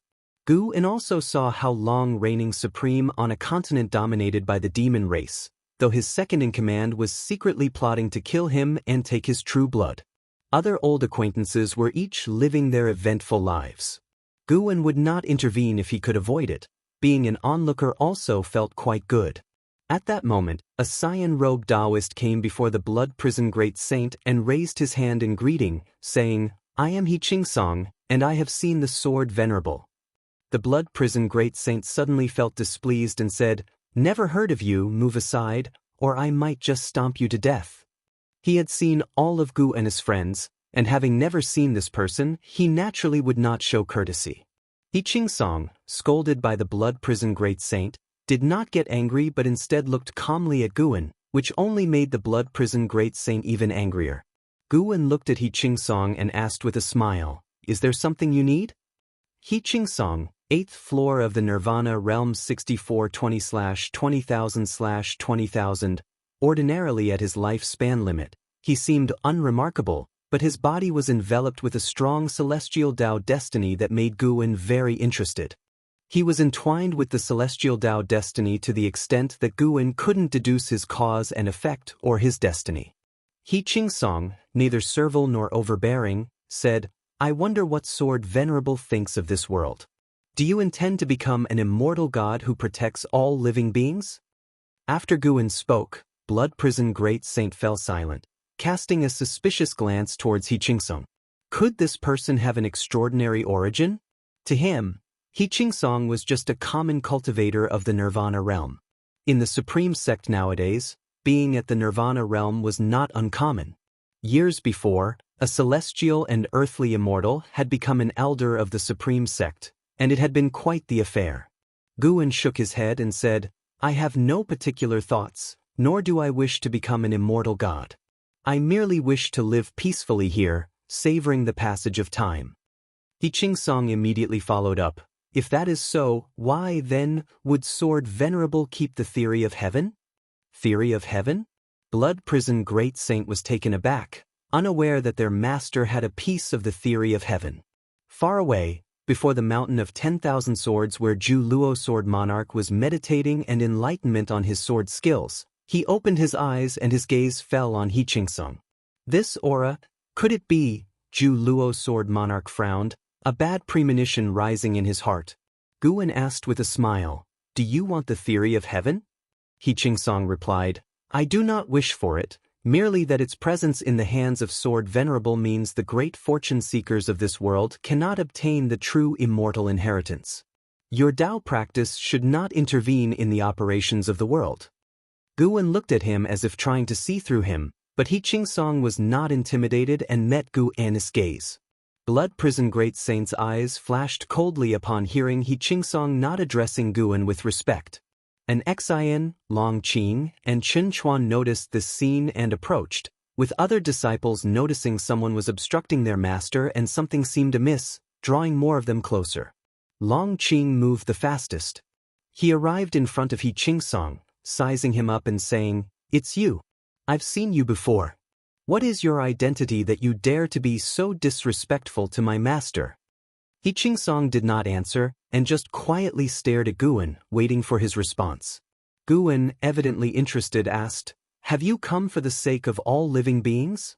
Xianxia replied, "I have come for the operation of the world.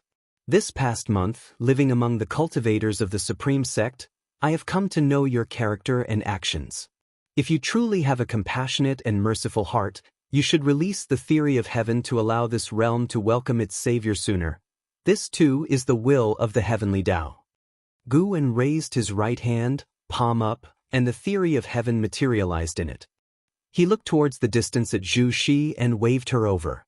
Zhu Xi hesitated for a moment but, steeling herself, approached. Xianxia, following Guan's gaze, had a slight change of expression as his pupils dilated. How could it be her?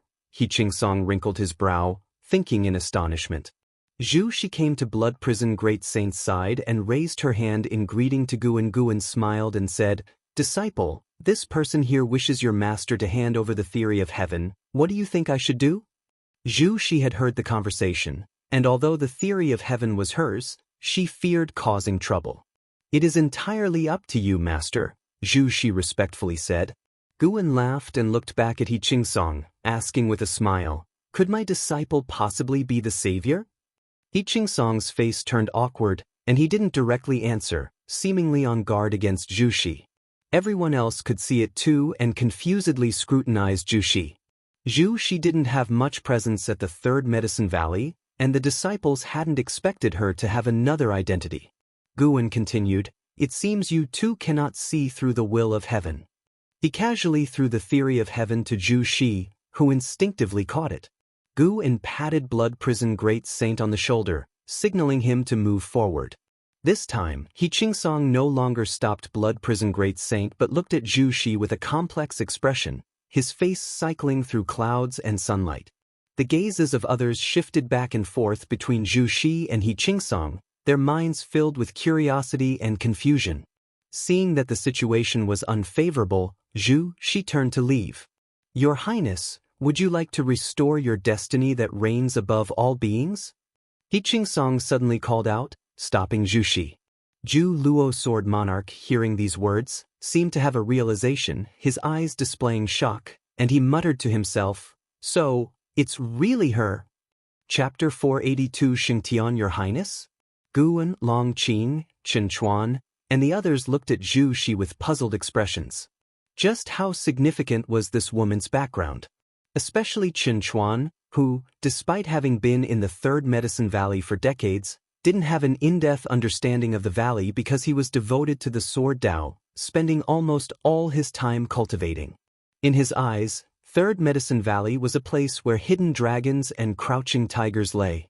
Xianxia, who always spoke of all living beings, to appear detached and extraordinary, was calling Zhu Shi Your Highness. Just who was Zhu Shi? Suddenly, Chen Chuan felt he had been too rash and perhaps should pay more attention to his surroundings. Zhu Shi, with her back to Xianxia, bowed her head, tightly gripping the theory of heaven. It was clear she was struggling psychologically. After hesitating for a while, Zhu Shi still left holding the theory of heaven, leaving the onlookers even more confused. Xianxia watched her departing figure and didn't speak further to hold her back. Instead, he furrowed his brows and fell into deep thought. "Disperse now, disperse." An Exan spoke up, waving his hands at the disciples gathered around from all directions. Seeing this, the disciples could only scatter with confusion and curiosity still in their minds. Long Qing approached Xianxia and curiously asked, "What is Zhu Zai's background? Tell me about it." Although Xianxia's origins were unclear, he never feared danger within the Third Medicine Valley. Xianxia glanced at Long Qing and said, "She has many backgrounds, and you should have heard of her title in one lifetime. She is known as the Xianxia."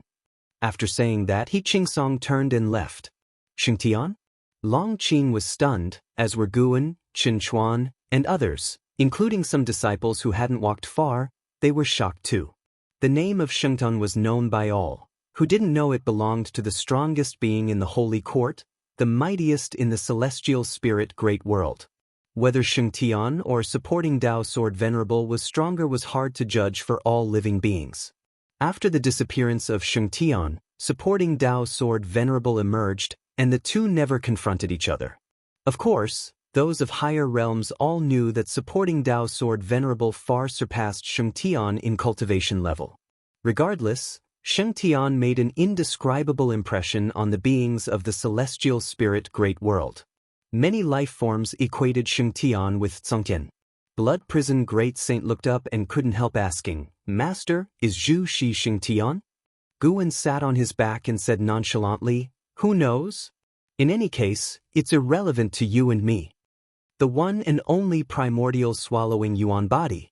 No wonder Xianxia was so powerful that she suppressed the entire great heaven and earth, deterring the celestial demon race. Guan silently thought it was interesting. He could see that Xianxia didn't want him to interfere with the evolution of heaven and earth. Xianxia must be controlled by some will, specifically coming to test him, but he hadn't expected to encounter Zhu Shi. Guan himself also didn't want to frequently interfere with the transformation of heaven and earth. His previous intervention was only because the silent destruction god emperor had targeted him and Long Qing. No matter how the battle continued, he wouldn't care. He just needed to protect himself and those around him. To extinguish 99% of all living beings, Guan looked up at the vault of heaven, his thoughts drifting.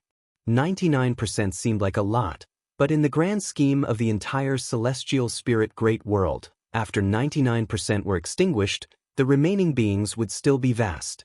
From another perspective, the heavenly Tao still left mercy and a sliver of hope, with the current strife providing a chance for beings to fight for a new lease on life. Compared to the transformation of heaven and earth, Guwen was now more looking forward to his own Dao practice. Being heaven-encompassing free immortal wasn't enough. He needed to keep increasing his strength, to surpass the true form of the silent destruction god Emperor, surpass the celestial spirit god, surpass the immortal gods and the cosmic order hidden in the mist. The news about Zhu Shi being Xianxia didn't spread. The supreme sect acted swiftly, but Zhu Zai's life changed because of it. Every time she left her house, she encountered many people crowding around her. Even great cultivators from the Holy Court took residence in the Third Medicine Valley. Guwen stood in front of the window, looking out at the bustling Medicine Valley and remarked, "There are more and more people." Shenzhen, who was preparing to paint, turned his head to look at him and asked, "Is the crowd good or bad for you?" "I used to think it was good, but recently not so much." Guwen replied, his gaze deep, pondering something unknown. Upon hearing this, Shenzhen appeared contemplative. The brush she had been hesitating to lay down finally made its mark. After observing the scenery of Medicine Valley for a while, Guwen turned around and walked to the desk to look at Shenzhen's painting.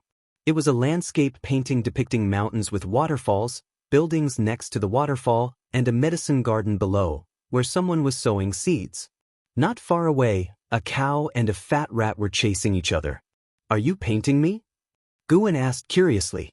Shenzhen replied, I don't know why, but such a scene suddenly appeared in my mind, becoming increasingly clear. This could be where you'll live in the future." Guwen didn't respond, his gaze rested on the cliff above the waterfall. He saw a figure in white, seemingly a woman, looking down at the medicine garden from atop the cliff. He couldn't help but wonder, who was this woman? He didn't ask, nor did he try to calculate it.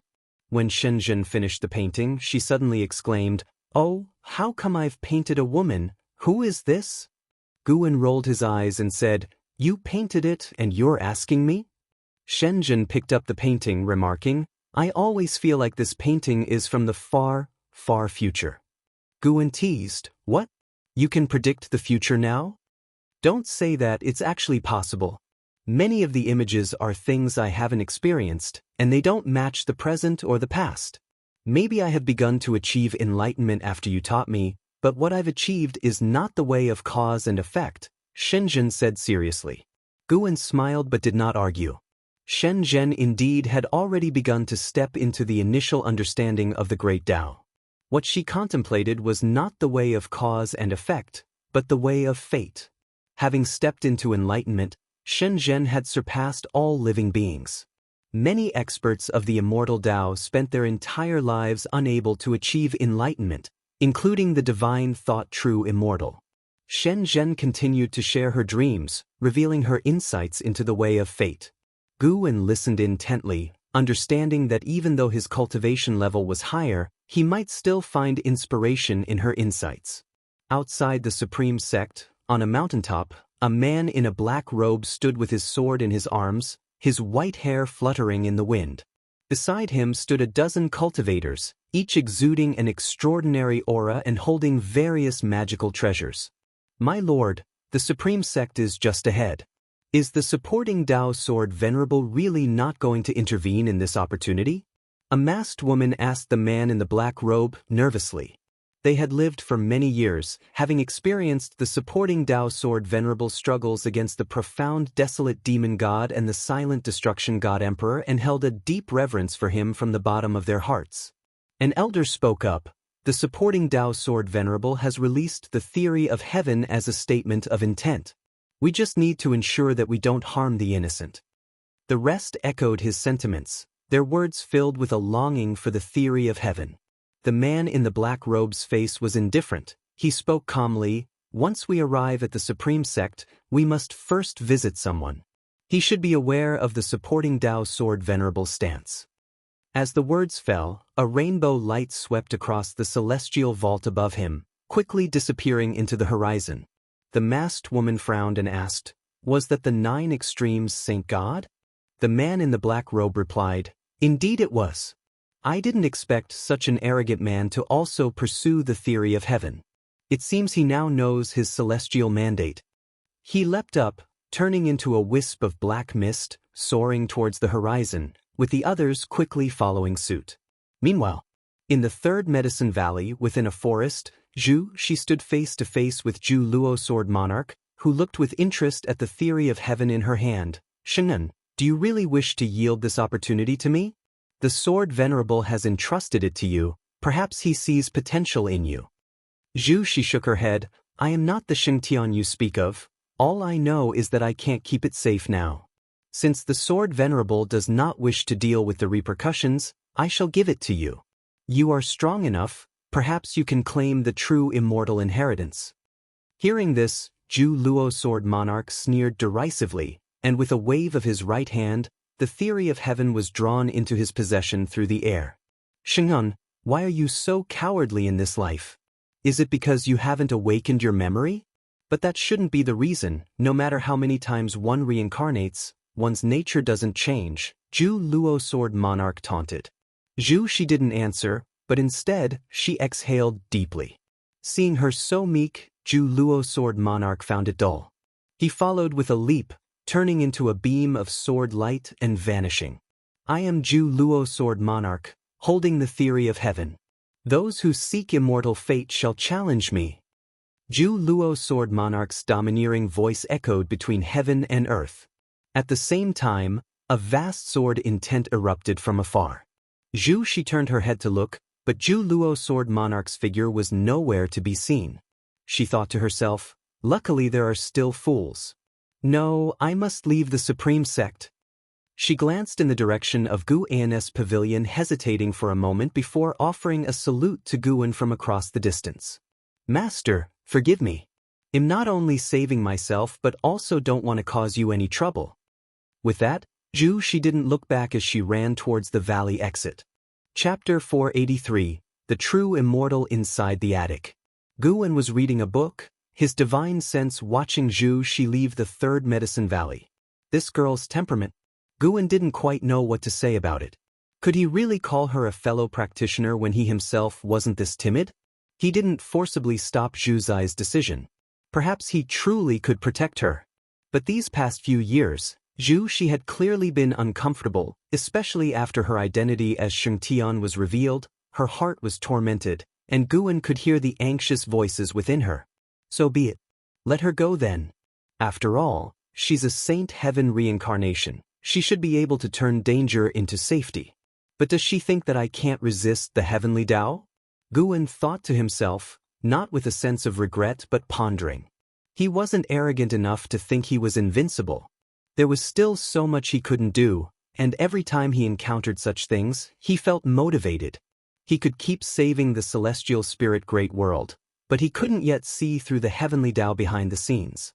The heaven-encompassing free immortal might be able to do as he pleased within the universe, but only within the universe. What lies beyond the universe? Guan continued reading while pondering these questions. He didn't attempt to divine Zhu's future fortunes. Ever since the incident with Xiaochuan's reincarnation, Head tried not to predict the future as much as possible, to avoid knowing too much and wanting to change things, bringing about more variables. Actually, not knowing the future might be a good thing. At least it leaves room for anticipation. Guan had sought too much foresight before, and it made him feel life was dull. Perhaps in the next era, I can consider staying somewhere else. Guan silently thought, the corners of his mouth curving upwards. He, too, started looking forward to the future, to a completely new life. As autumn gave way to winter, the snow blanketed the land in white. In the mountain god temple within the North Sea mountain ridge, profound mysterious Zhenren stood on the eaves, gazing at the distant battle in the sky. The fierce wind raged, the forest shook violently, wave after wave, a sight of magnificent grandeur. Yet profound mysterious Zhenren's figure was immovable, his eyes shining brightly. Despite having stood guard here for over 1,000 years, making his Tao heart even more steadfast deep down, he still harbored the blood of one who longed for power. He was the most talented individual in the history of Mount Sanqing. It was just too bad that Liya had stolen his thunder, becoming the most celebrated prodigy of the Li family and Mount Sanqing. Nevertheless, staying here hadn't halted his progress. With the help of the mountain god, he had achieved nirvana and stood on the eaves with the demeanor of an immortal. Inside the courtyard, a Taoist child around 12 or 13 years old squatted in front of the pill furnace, fanning the flame. Wisps of blue smoke drifted up. From time to time, he wiped sweat from his brow or looked up at profound, mysterious Shinrin on the eaves. After a good while, the Taoist child couldn't help but ask, "Master, what are you watching? Isn't this fierce wind just a natural wind of the world?" The forest was dense, and he could not see the situation at the horizon, thinking it might rain soon. Profound mystery Shinrin replied, "It's nothing, your teacher was just watching two sparrows fighting. As for this wind, there are plenty of strange winds in the North Sea mountain ridge. You'll encounter them yourself later on." The Taoist child's eyes widened, and he asked curiously, "Such a big wind, and there are still sparrows fighting? I've never seen sparrows fight before. I want to watch too. Just focus on refining your pills and don't forget why you came." Profound mystery Shinrin answered offhandedly, and the Taoist child could only pout in response. The Taoist child followed up with a question, "Master, why hasn't the mountain god appeared yet?" "He will appear when it's time. Perhaps your heart is not sincere enough." Then, "Master, is the true immortal inheritance those people talked about a few days ago real? Why don't they believe in the mountain god?" "You'll understand when you grow up. Many people are not in pursuit of the responsibilities of immortal gods, they just seek the power of immortal gods. You should also think carefully about what kind of person you truly want to become." Profound mystery Shinrin spoke calmly, his tone like a breeze that settled the Taoist child's heart into tranquility. Even the persistent strong winds could not disrupt the tranquility within the courtyard. A figure entered the temple precinct. It was Xianxia. Xianxia first looked at profound mystery Shinrin on the eaves, then turned his gaze to the Taoist child. Profound mystery Shinrin turned his head to look at Xianxia, frowning. For some reason, he felt very uncomfortable the moment he saw Xianxia. That feeling was strange even to him. "Do I give you a very uncomfortable sensation?" Xianxia asked, his gaze then drifting towards profound mystery Shinrin. Profound mystery Shinrin appeared out of nowhere in front of him, and the Taoist child looked nervously at Xianxia, thinking to himself, "Could this person be a demon? Who are you and what brings you here?" Profound mystery Shinrin stared at Xianxia and asked. Xianxia answered, "My name is Xianxia. The name isn't important. The significance of this body is to act for great heaven and earth. You've been too close to an existence that conflicts with heavenly Tao, which is why you subconsciously feel hostility towards me. This is also the emotion you experience after facing the will of heavenly Tao's rejection." "What do you mean? Who is rejected by the heavenly Tao?" Profound mystery Shinrin frowned. Xianxia, unchanging in expression, said, "You know very well who he is. I can only tell you that there truly are immortals in the world, but he is not one. Immortals, being high above, cannot be glimpsed by mortal spirits. You've already entered the nirvana realm and are on the path to pursue immortality. You should revere immortals." Profound mystery Shinrin coldly said, "Aren't immortals supposed to be the protectors of all beings? Why must they clearly delineate themselves from sentient beings? That's just the thinking of mortals. Who said immortals have to protect sentient beings? Immortals create living beings, create heaven and earth, create everything. In the eyes of immortals, all things are equal. Your current resentment is misguided. The current suffering of sentient beings is due to their excessive pressure on heaven and earth, which is the self-protective consciousness of heaven and earth. The unending calamities are just because heaven and earth want to unload the burden. Sentient beings are that burden. And immortals recognize and support heaven and earth in shedding that burden."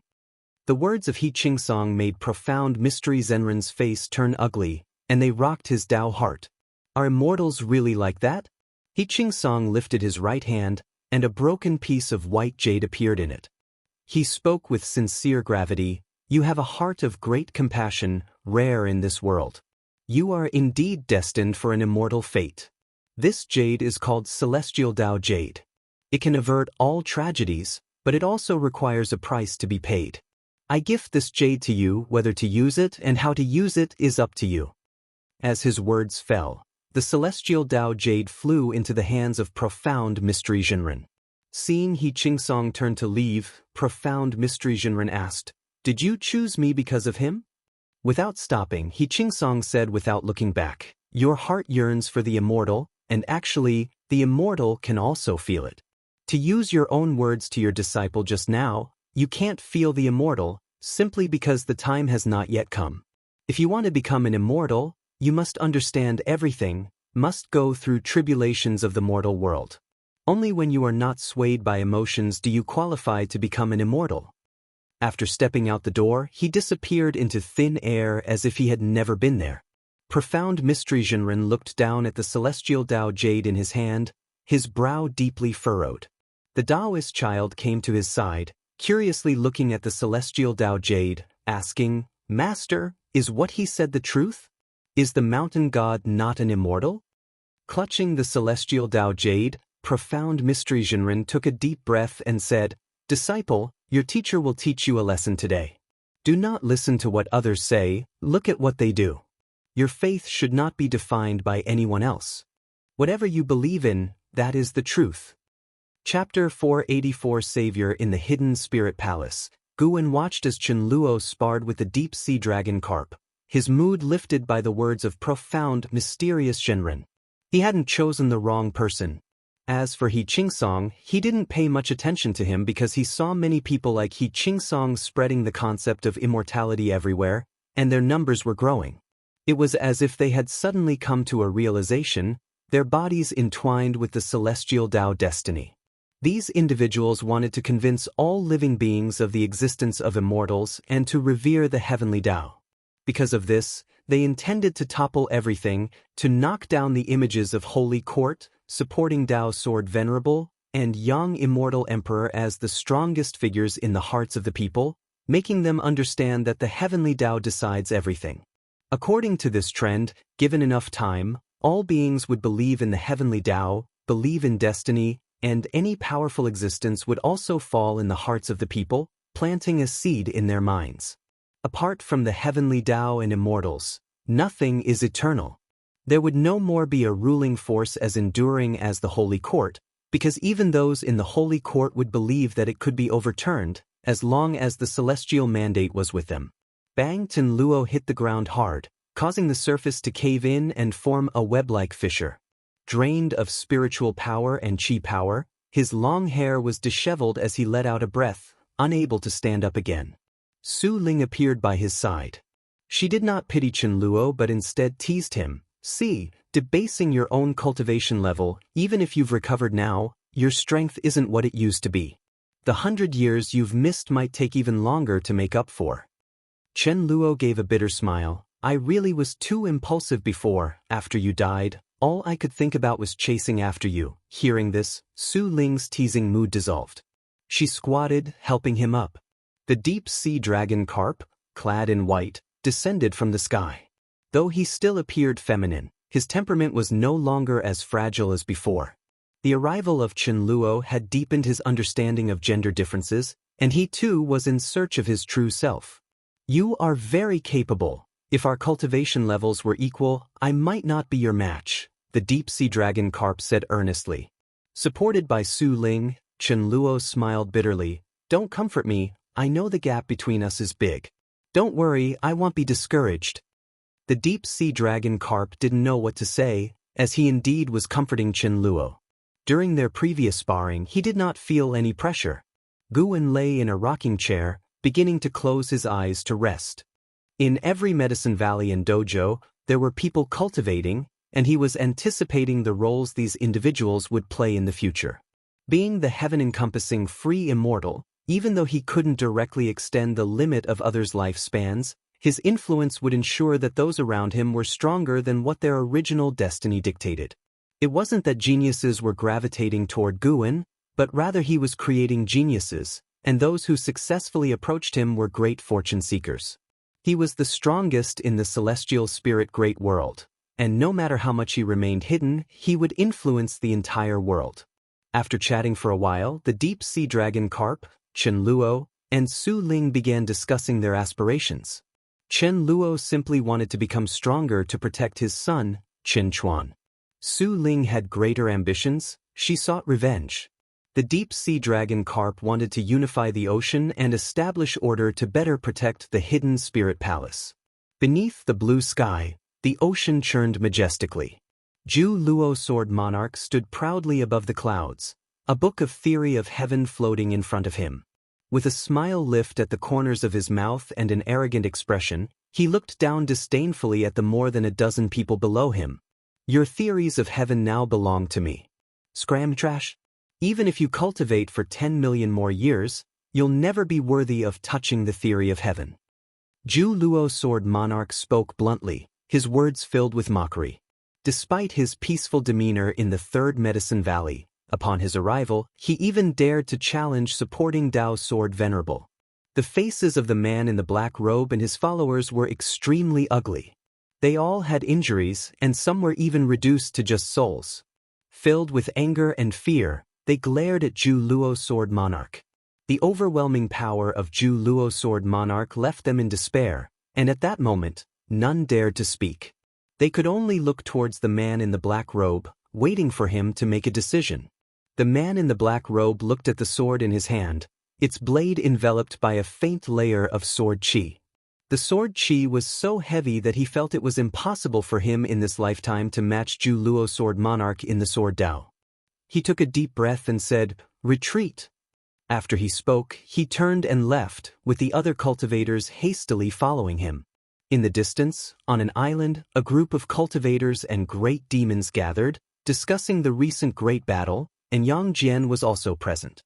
Yang Jian gazed at Zhu Luo Sword Monarch from afar, filled with emotion. What a powerful sword Dao! He even felt that Zhu Luo Sword Monarch was invincible. However, the thought that Zhu Luo Sword Monarch had once stayed in the Third Medicine Valley for hundreds of years made him speculate just how high his master's Dao practice might be. It was said that the Saint Heaven reincarnation also appeared in the Third Medicine Valley and apprenticed under his master. Yang Jian's heart began to waver, suddenly doubting whether leaving the Third Medicine Valley had been a mistake. If he had stayed, might he have encountered greater opportunities? He could not be sure, but he could at least confirm one thing. The cultivation techniques and divine skills his master had taught him were enough to let him surpass reincarnation. Zhu Luo Sword Monarch now holds 6 volumes of the theory of heaven, and he is not far from receiving the true immortal inheritance. He doesn't even seem to be looking for the theory of heaven, simply waiting for others to challenge him. It is said that he has reached the 9th heaven of the immortal path. I've heard that he comes from another great heaven and earth, but was suppressed by the supporting Dao Sword Venerable as soon as he arrived. Although supporting Dao Sword Venerable is strong, he isn't the divinely appointed savior. It's unclear if this person might be the savior. Hearing the surrounding discussions, Yang Jian frowned. He could feel the reverence the world held for his master weakening, as people began to hope for another savior. Knowing his master would welcome such a development, but he also felt that some force behind the scenes was driving this trend, which did not bode well. As seasons changed and time passed, 200 years quickly went by. At the edge of the Third Medicine Valley, inside a small pavilion on a mountaintop, Guan and LV Bayan sat facing each other, drinking wine. Guan listened to LV Bayan's complaints while silently calling up his attribute panel. Name, Guan, lifespan, 1-913/7, 450, 227, 042, physique, primordial infinite body, cultivation level, Luotian Zizai immortal realm perfection, 7,450,000,000 years lifespan. Getting closer and closer to 10 billion years, it had been a long time since he had activated the lifespan feature, and he didn't know what kind of feature would unlock this time. At the same time, Guan was also contemplating when to break through and where to go for the breakthrough. He had an intuition that another breakthrough might alert the celestial spirit god or even the mysterious group of immortal gods. Although the lifespan barrier could hide his presence, if he were the celestial spirit god and sensed a threat, he would certainly do everything possible to eliminate potential threats, and he now had a substantial reputation that required caution. LV Bayan looked up at Guan and asked, "Guan, what do you think? Do you think they're being too greedy?" Chapter 485. land of reincarnation. Upon hearing LV Baishan's inquiry, Guwen withdrew his thoughts and replied, "Indeed, I was too greedy." Supreme Sect had its eye on the true immortal inheritance, wanting to win over Ju Luo Sword Monarch or to persuade Guwen to leave the true immortal inheritance within Supreme Sect, even if it was just for his disciples. Faced with Guwen's answer, LV Baishan's face immediately showed a bit of embarrassment. He felt insecure, suspecting that nothing could escape Guwen's all-seeing eye. Although he had rejected the Elder Hall's proposal, he hadn't been resolute. If Guwen had been secretly observing, he might have seen right through his intentions. As Supreme Sect was rapidly strengthening, those who had experienced the entire process of its development inevitably became arrogant, and LV Baishan was no exception. Even though he always reminded himself to be humble and to be grateful to Guwen, faced with greater temptations, he couldn't help but fantasize. Would Supreme Sect not have hoped to replace the Holy Court, the Immortal Dynasty, if they were to produce a true immortal? It was evident to the discerning that both the Immortal Dynasty and the Holy Court were going to collapse, with the Celestial Mandate belonging to other sections. In these 200 years, the talk of Celestial Mandate had spread widely, even within Supreme Sect, leading many to believe without doubt, including LV Baishan. LV Baishan felt that the Celestial Mandate was upon Supreme Sect. He believed no other sects in the world could rival Supreme Sect's rate of growth. Though the profound Abyss Divine Dynasty and Celestial Demon Great Sect were strong, those were powers descended from outer heaven, not a product of normal development. Watching the changes in LV Baishan's expression, Guwen also felt a wave of emotion. Truly, times change and people with them. However, he could understand the thoughts of Supreme Sect's upper echelons. For over 1,000 years, after learning of Guwen's true identity, Supreme Sect tried its best not to bother him and even helped him deal with many unnecessary trivialities.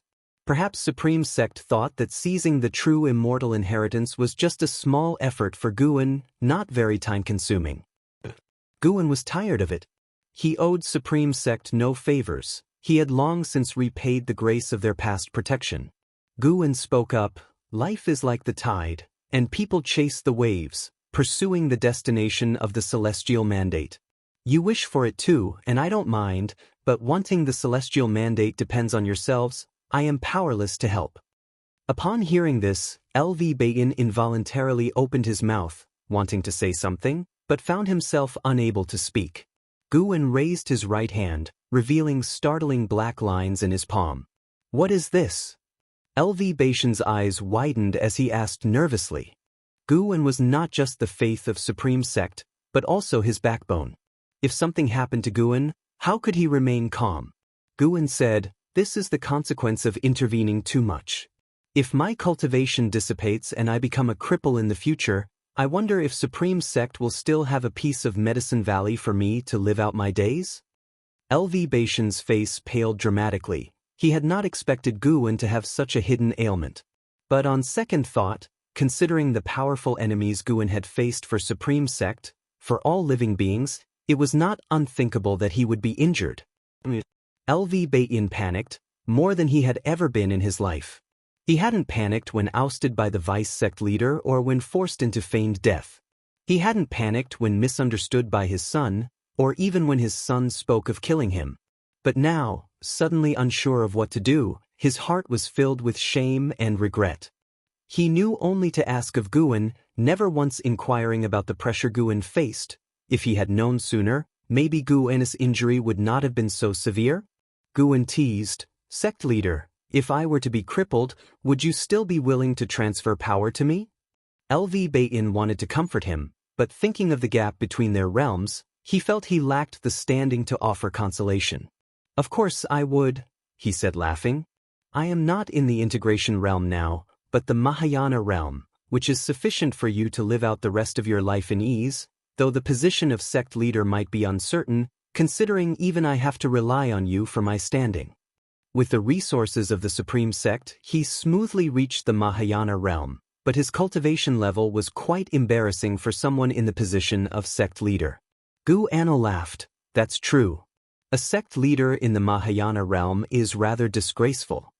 My cultivation speed isn't slow, And it's not like everyone can be like an Hao. If I ever lose my cultivation, I'll change my name and surname, and from then on, call me Elder Gu. Sure, when the time comes, I'll accompany you. The two laughed and talked as if they had returned to over 1,000 years ago. Guan was just trying to scare LV Badian, but he didn't expect LV Badian to take it to heart. That was good too. It was time for the entire Supreme Sect to have an awakening. Relying on one person was not good for the sect. 2 hours later, as twilight descended, LV Badian left with a resolute expression on his face, as if he was going to report something to the Elder Hall. Guan then turned his head to look at the third Medicine Valley. From the top of the mountain, the third Medicine Valley was truly magnificent. Wherever he went in the future, he would have to take the third Medicine Valley with him. After all, it was the fruit of his labor for 1,800 years. After sitting alone in the pavilion for a while, Guan stood up and walked down the mountain. The setting sun shone on him, and as he descended the mountain, he gradually became dim. Upon returning to the valley, Guan stopped under the attic, looking into the distance. Chen Chuan was sparring with Long Qing, drawing crowds of disciples to watch and cheer. Chen Chuan had a strand of celestial Tao destiny about him, very faint, hard to detect, but it sure existed. Guan glanced once and continued upstairs. Master, Elder Li of the Inner Sect Refining Hall is about to host a birthday feast for his 2000th year, and he has sent someone to invite you, the Blood Prison Great Saint spoke up. That Elder Li was an old friend of Guan's for 1,000 years, and after living past 2,000 years, he would face his mortality in not too many years. I understand, replied Guan. Go and find an exant, tell her to prepare a gift. Okay. Blood Prison Great Saint immediately rose and went off in pursuit of Nzin's aura.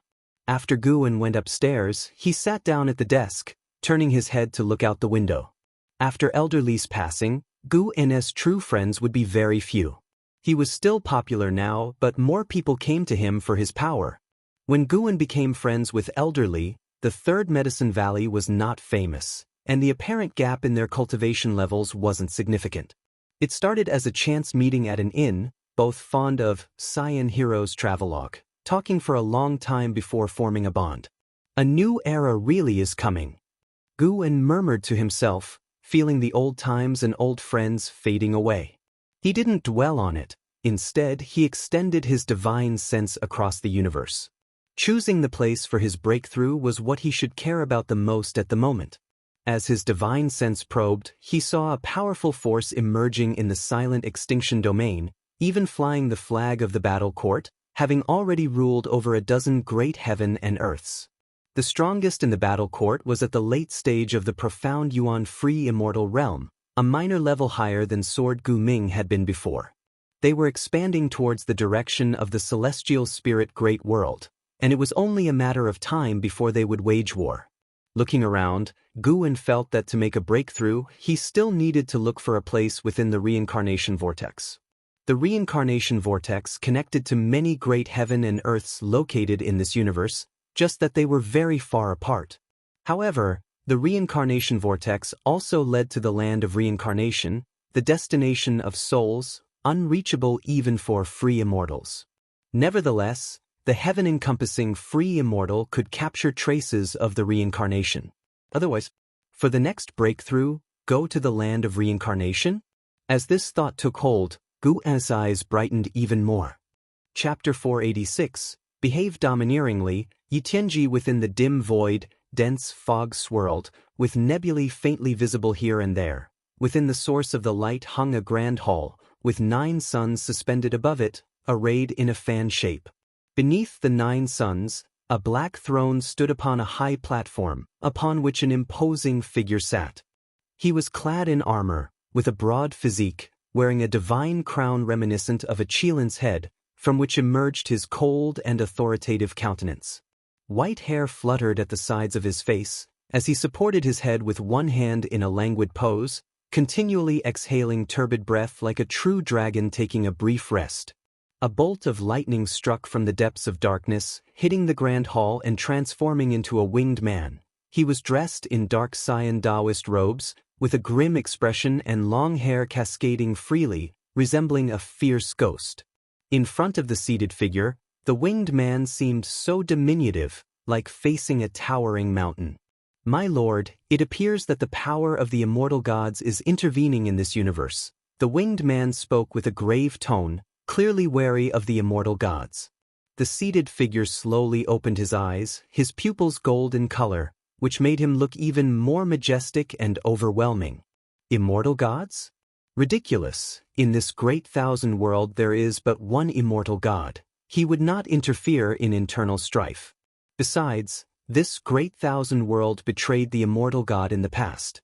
The dissatisfaction of the immortal god with this world is not so easily dissipated. His gaze shifted to the depths of the universe, the scenery of the celestial spirit great world reflecting in his pupils. Hearing this, the winged man frowned and asked, "Do you mean someone is masquerading in the name of the immortal gods?"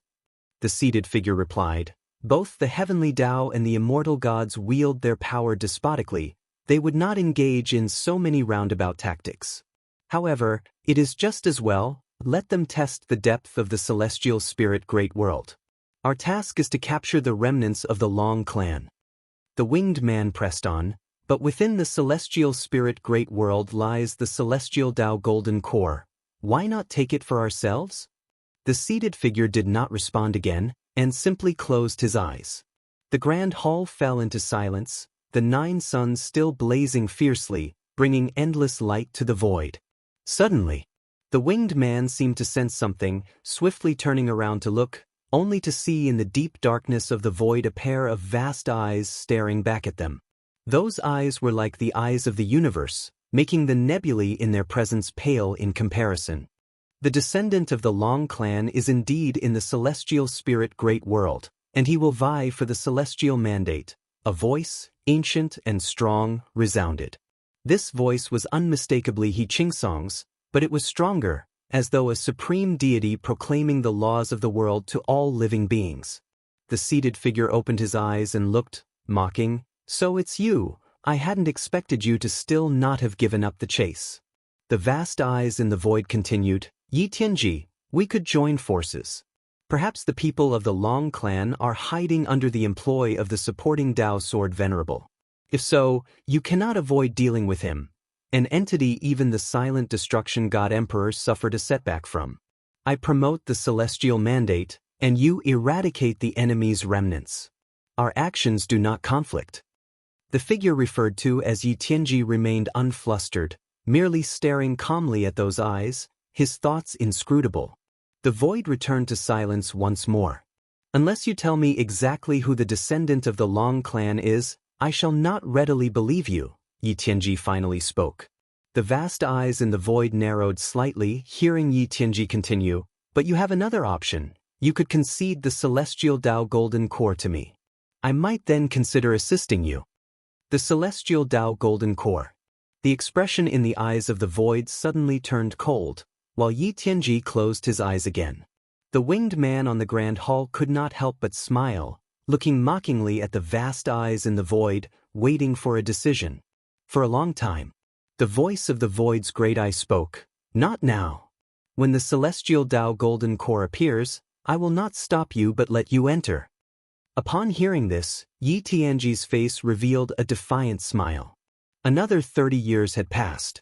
At the age of 1943, Guwen was playing chess with the 9-fingered divine monarch, holding the green hero travelogue in one hand and a chess piece in the other, his eyes on the book. The nearly defeated 9-fingered divine monarch raised his eyes to Guwen and said dissatisfied, "Do you need to treat our chess games so dismissively?" Guwen replied, "Please, you're the one who insisted on playing with me." Although profound celestial intent was a Nirvana realm great cultivator, his reputation had been drowned out by the increasing number of great cultivators in the supreme sect. He seldom returned from his travels and would send Guwen books from time to time. Guwen was reading firsthand new releases, and by the time he finished, the Green Hero travelogue would only then start circulating in the market. This volume of the story was particularly brilliant. The hero encountered a woman with deep-seated enmity toward him. They chased each other at sea and ultimately encountered an attack from a great demon. Both were poisoned and temporarily lost their cultivation levels. They ended up stranded on a deserted island, entangled in love and hate. Even without other characters, watching their interactions with the island's demons was also very intriguing. Zhu Luo Sword Monarch holds 8 volumes of the Theory of Heaven and is just missing the last one. He waits inside his Zizai Sword City, saying that if he loses, he will surrender all 8 volumes. Yet, even so, the final volume of the Theory of Heaven has not revealed itself. The 9-fingered divine monarch sighed, and his face was filled with admiration when he mentioned Zhu Luo Sword Monarch. His realm was worlds apart from Zhu Luo Sword Monarch, which is why he held such reverence. Furthermore, having played chess with him before, he felt a connection and especially paid attention to news about Zhu Luo Sword Monarch. Guan casually asked, "What? Are you very interested in the true immortal inheritance? You could challenge him too. What if you won?" "How could I possibly win? I'm just at the wandering immortal realm, while he exists at the 9th heaven of the immortal path.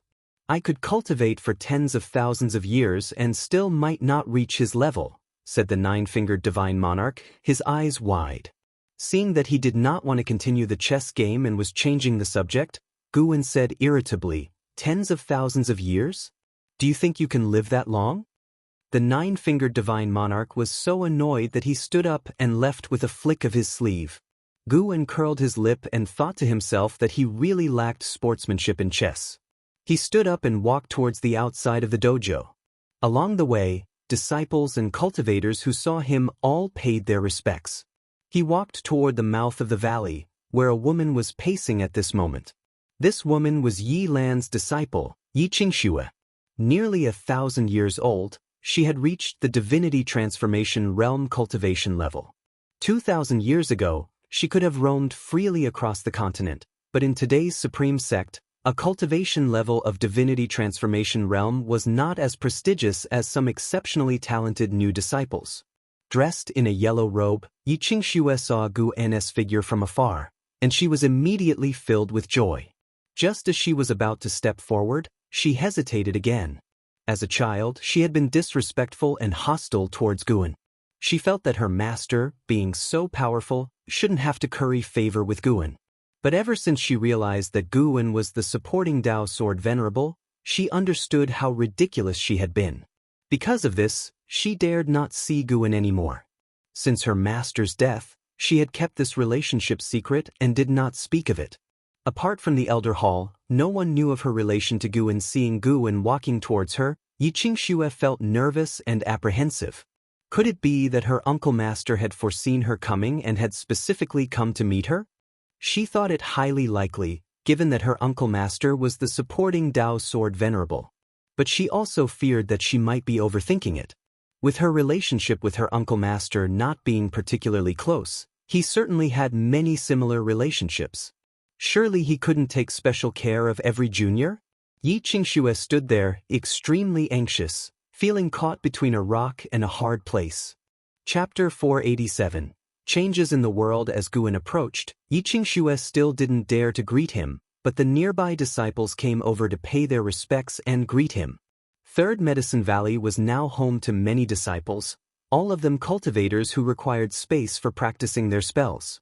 Even chi absorption cultivation needed space, hence, around Third Medicine Valley, one could always see people, especially near the entrance that represented the main gate of Medicine Valley.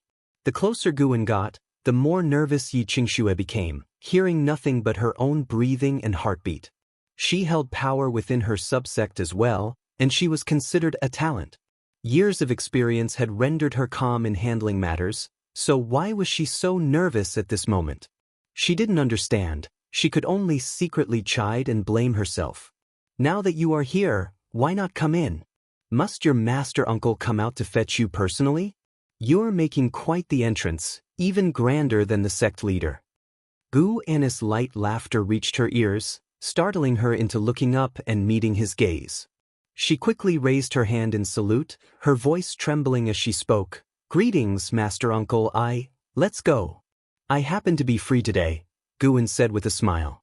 Before Yi Lan passed away, the only thing she was worried about was Xianxia, as she was the disciple Yi Lan had personally raised, which was evident from their shared surname. "Go? Where to?" Yi Qingxue asked nervously, her heart surprisingly lifted, not expecting her master uncle to still remember her and treating her with the same gentle attitude as before. She had thought that after her master's death, his brother would no longer show her kindness. To resolve your troubles, Guwen answered and began walking out of Medicine Valley. Yi Qingxue was stunned for a moment, then quickly followed his pace. She caught up to Guwen's side and asked, "But I haven't mentioned my troubles. How do you know?"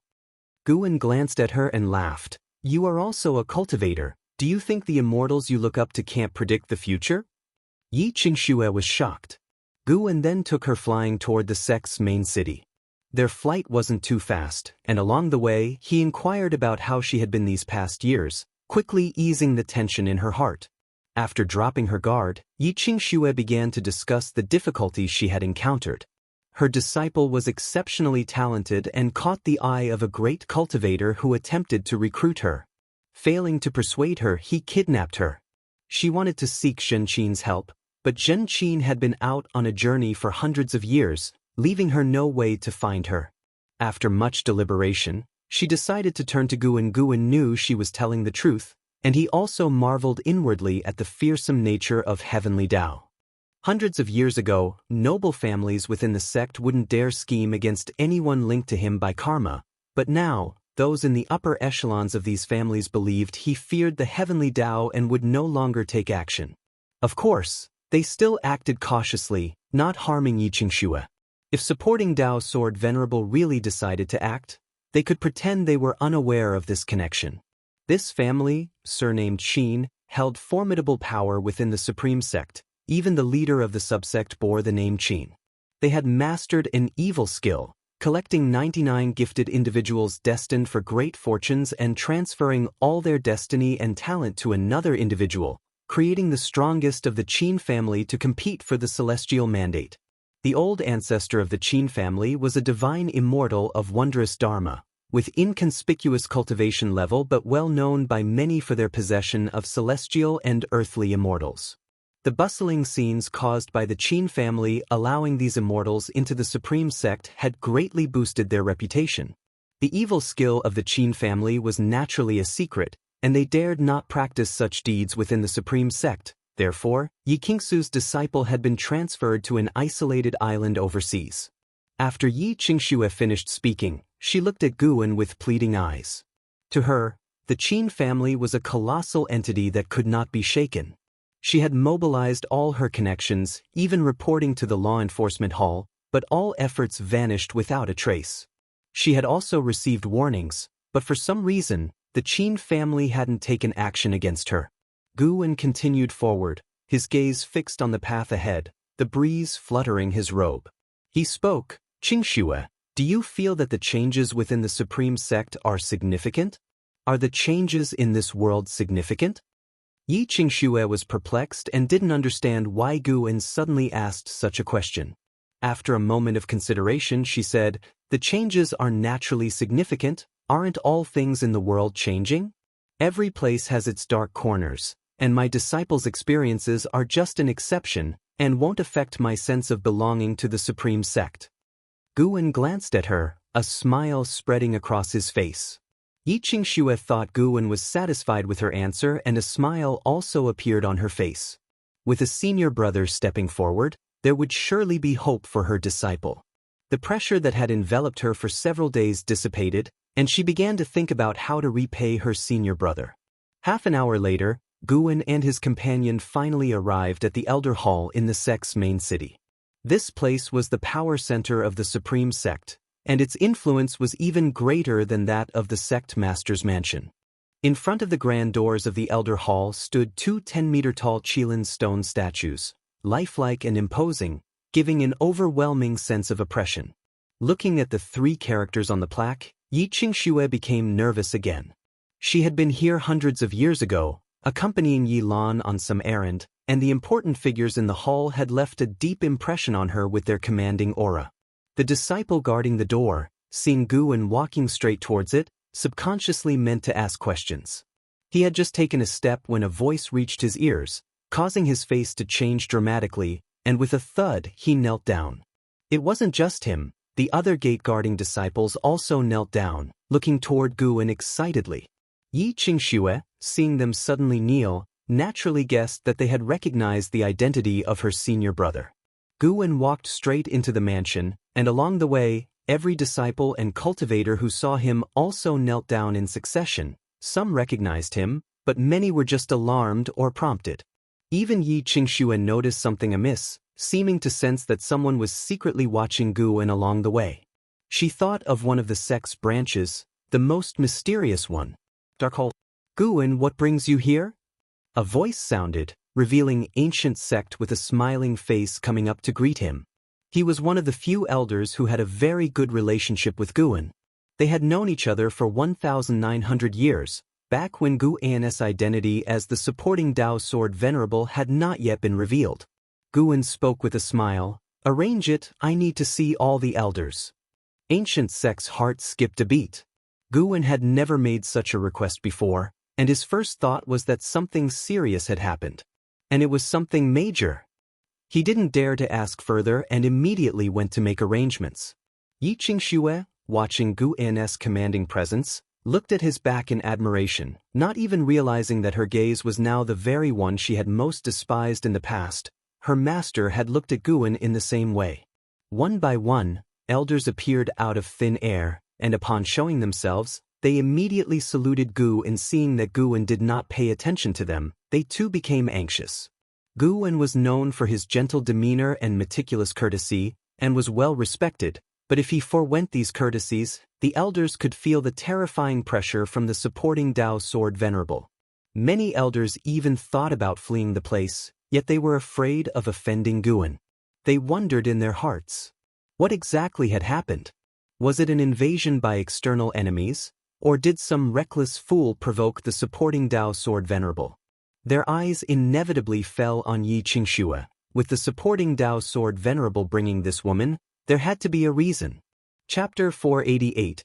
Incomprehensible Methods. Vice Sect Leader Ji Hantian also appeared, and he personally led Guwen and Yi Qingxue to the conference hall. In the end, Guwen sat in the seat of honor, with Yi Qingxue standing by his side, while the other elders stood as well. Seeing Guwen with his eyes closed, they couldn't help but communicate secretly through sound transmission technique. Because everyone was using the sound transmission technique, the conference hall fell silent, and Yi Qingxue was extremely nervous, her body taut with tension. At this moment, she also worried that the situation might blow up too big. Could it be that because of her and her disciple, the supreme sect would crumble and disperse? She couldn't bear such an outcome. The Qin family was merely interested in her disciple's talent and didn't intend to harm her disciple. If she didn't approach Guwen, her disciple would just lose his freedom. But if the supreme sect lost Guwen, it would affect everyone in the supreme sect. Yi Qingxue began to blame herself, thinking she should have explained the situation clearly before coming. She looked at Guwen, wanting to speak but hesitated. Little did she know, what she understood was not the truth. The Qin family not only wanted her disciple, they wanted his life. Time continued to pass. More and more elders arrived, and some changed their expressions when they saw Yi Qingxue, presumably guessing the reason. LV Baiyan also arrived. He had the best relationship with Guwen and thus mustered the courage to ask why Guwen had come. It's nothing much, just want to say a personal farewell to everyone. Guwen said with closed eyes, and as soon as these words came out, everyone panicked and began to discourage him. Sword Venerable, is there something we have failed to do? Yes, Sword Venerable, the Supreme Sect can do without anyone but you. Who has offended you? Just say the word, and the Supreme Sect will definitely give you an explanation. Sword Venerable, don't scare us. Sword Venerable, where are you planning to go? The elders, no matter from which powerful family they came, even those from the Qin family, were thrown into disarray. To this day, most of the Elder Hall's members were newcomers. They had joined the Supreme Sect because of supporting Dao Sword Venerable. Without supporting Dao Sword Venerable, what was the Supreme Sect? Guwen opened his eyes and looked at the faces in the hall. Most were unfamiliar, just like the current state of the Supreme Sect, which made him feel increasingly alienated. It wasn't just that old acquaintances were passing away. The sect's spirit was changing and seemed no different from other sects. The law of the jungle, where the strong are revered. Chivalry was not often mentioned by most people. Pursuing the celestial mandate had become everyone's goal. This atmosphere had even spread to the Third Medicine Valley. Although this was the machination of those pursuing the heavenly Tao, the fact that it was so easily shaken still made Guan somewhat weary. With his current divine skills, he could go anywhere and take his Medicine Valley with him. Guan was indeed planning to change locations, go into seclusion to cross the tribulation, and reach for a higher realm. The strife in this world was still long, with never-ending tribulations and continual unexpected twists.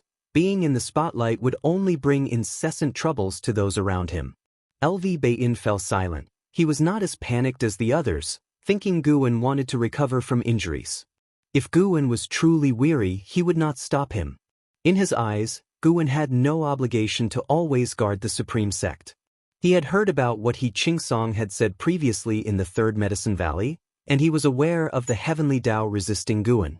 The Supreme Sect seemed stable, but who really knew the pressure Guan faced? Guan looked over everyone, making them lower their gaze as the discussions abruptly ceased. Suddenly, Guan raised his right hand, and something appeared in his palm out of nowhere, covered with a faint silver light, and water surrounding it. Upon close inspection, it wasn't just a rock. It turned out to be an island, but in Guan's palm, it looked like a rock. "What's this?" LV Bain asked with a frown. The others also focused on the island in Guan's hand, their divine sense probing it, and soon some of them showed a change in expression. The elders from the Qin family looked even more panic-stricken, trembling all over with extreme fear. Xianxia also looked at the small island in surprise. She used her divine sense to probe it and took in the entire island's scenery. She saw her disciple. "Changer." Yi Qingsu's beautiful eyes widened in disbelief as she called out.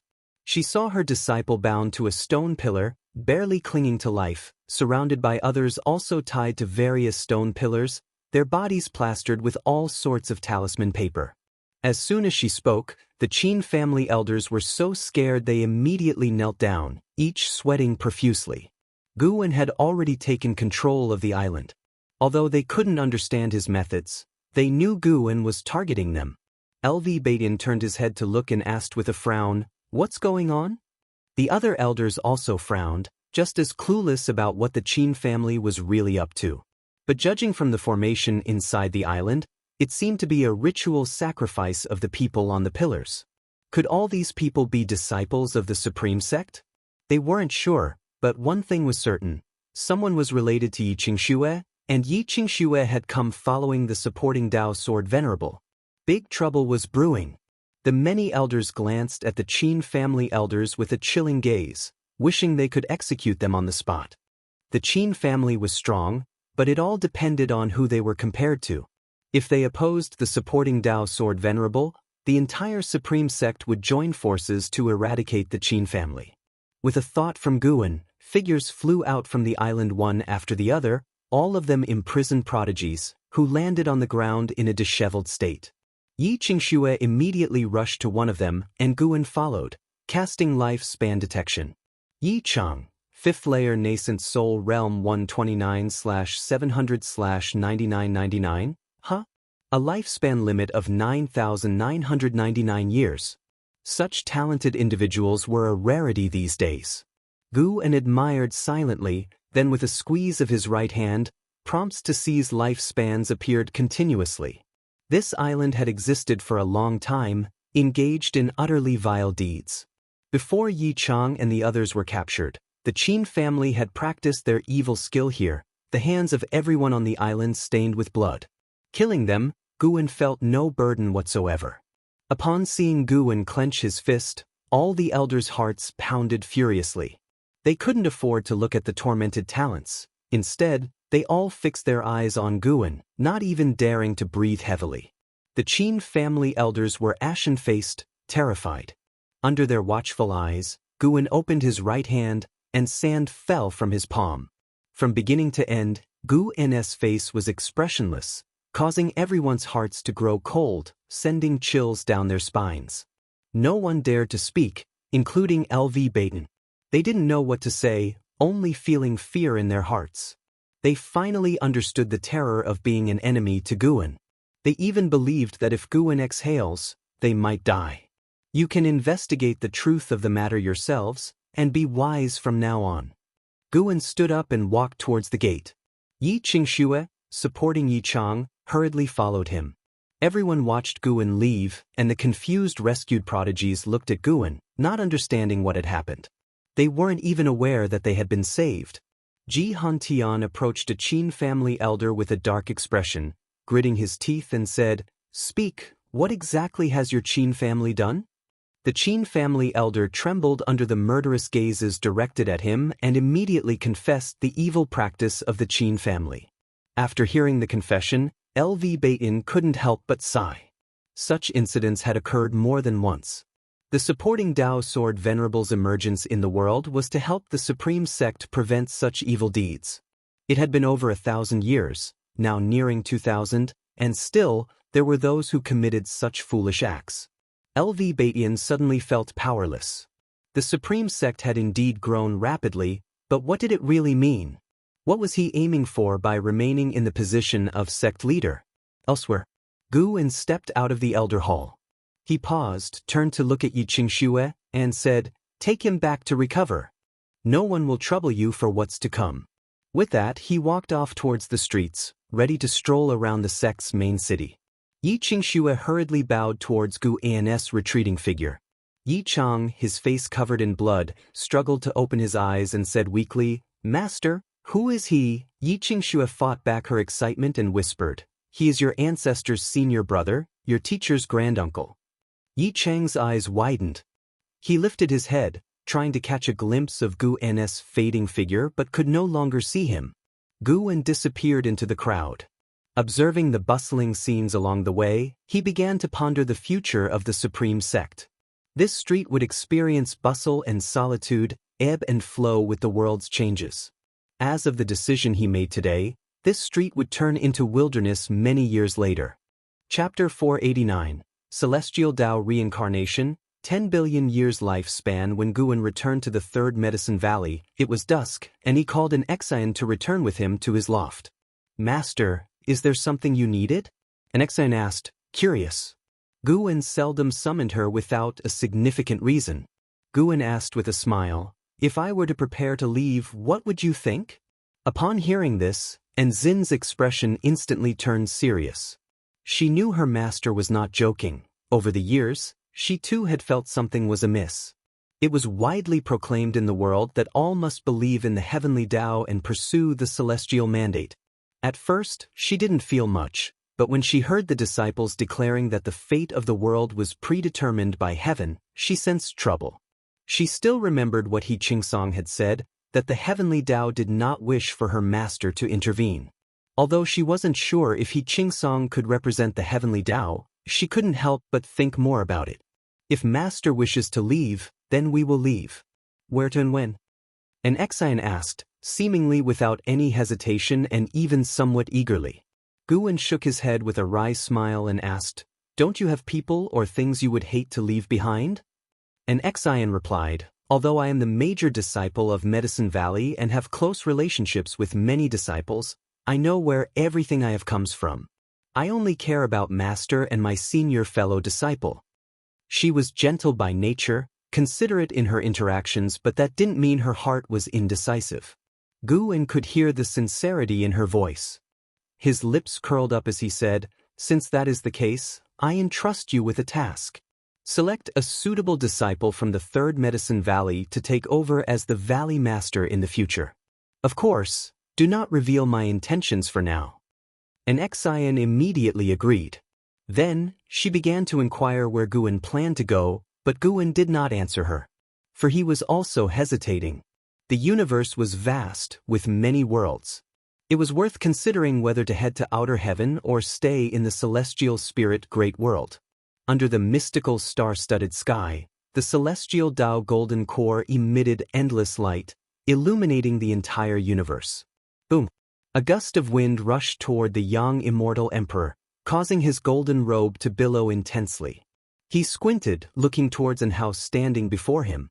10 feet away, and Hao stood with his back to him, his body enveloped in golden flames, his long hair fluttering, radiating a soaring aura. This aura is almost catching up to that of celestial and earthly immortals. How has his strength increased so quickly? Something's not right. The young immortal emperor's eyes flickered with suspicion. And Hao slowly turned around, glancing sidelong at the young immortal emperor, his expression indifferent and totally unlike his usual self, causing the young immortal emperor to frown. "What's wrong?" the young immortal emperor asked. And Hao said, "A powerful being is targeting the celestial Tao Golden Core. They are already waiting for its emergence." "Did the celestial Tao Golden Core tell you that?" the young immortal emperor asked.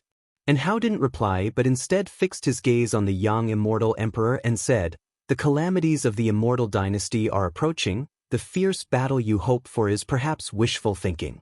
"Calamities?" The young immortal emperor's brows furrowed tighter, his doubts about Hao's state growing. And Hao said solemnly, "Your Majesty, if the immortal dynasty faces the danger of annihilation, would you sacrifice yourself to save it?" Whoosh! The young immortal emperor heard a noise behind him, and as he turned, he saw a ring of light emerging on the surface of the celestial Tao Golden Core, quickly expanding to display the thriving scenes of the immortal dynasty.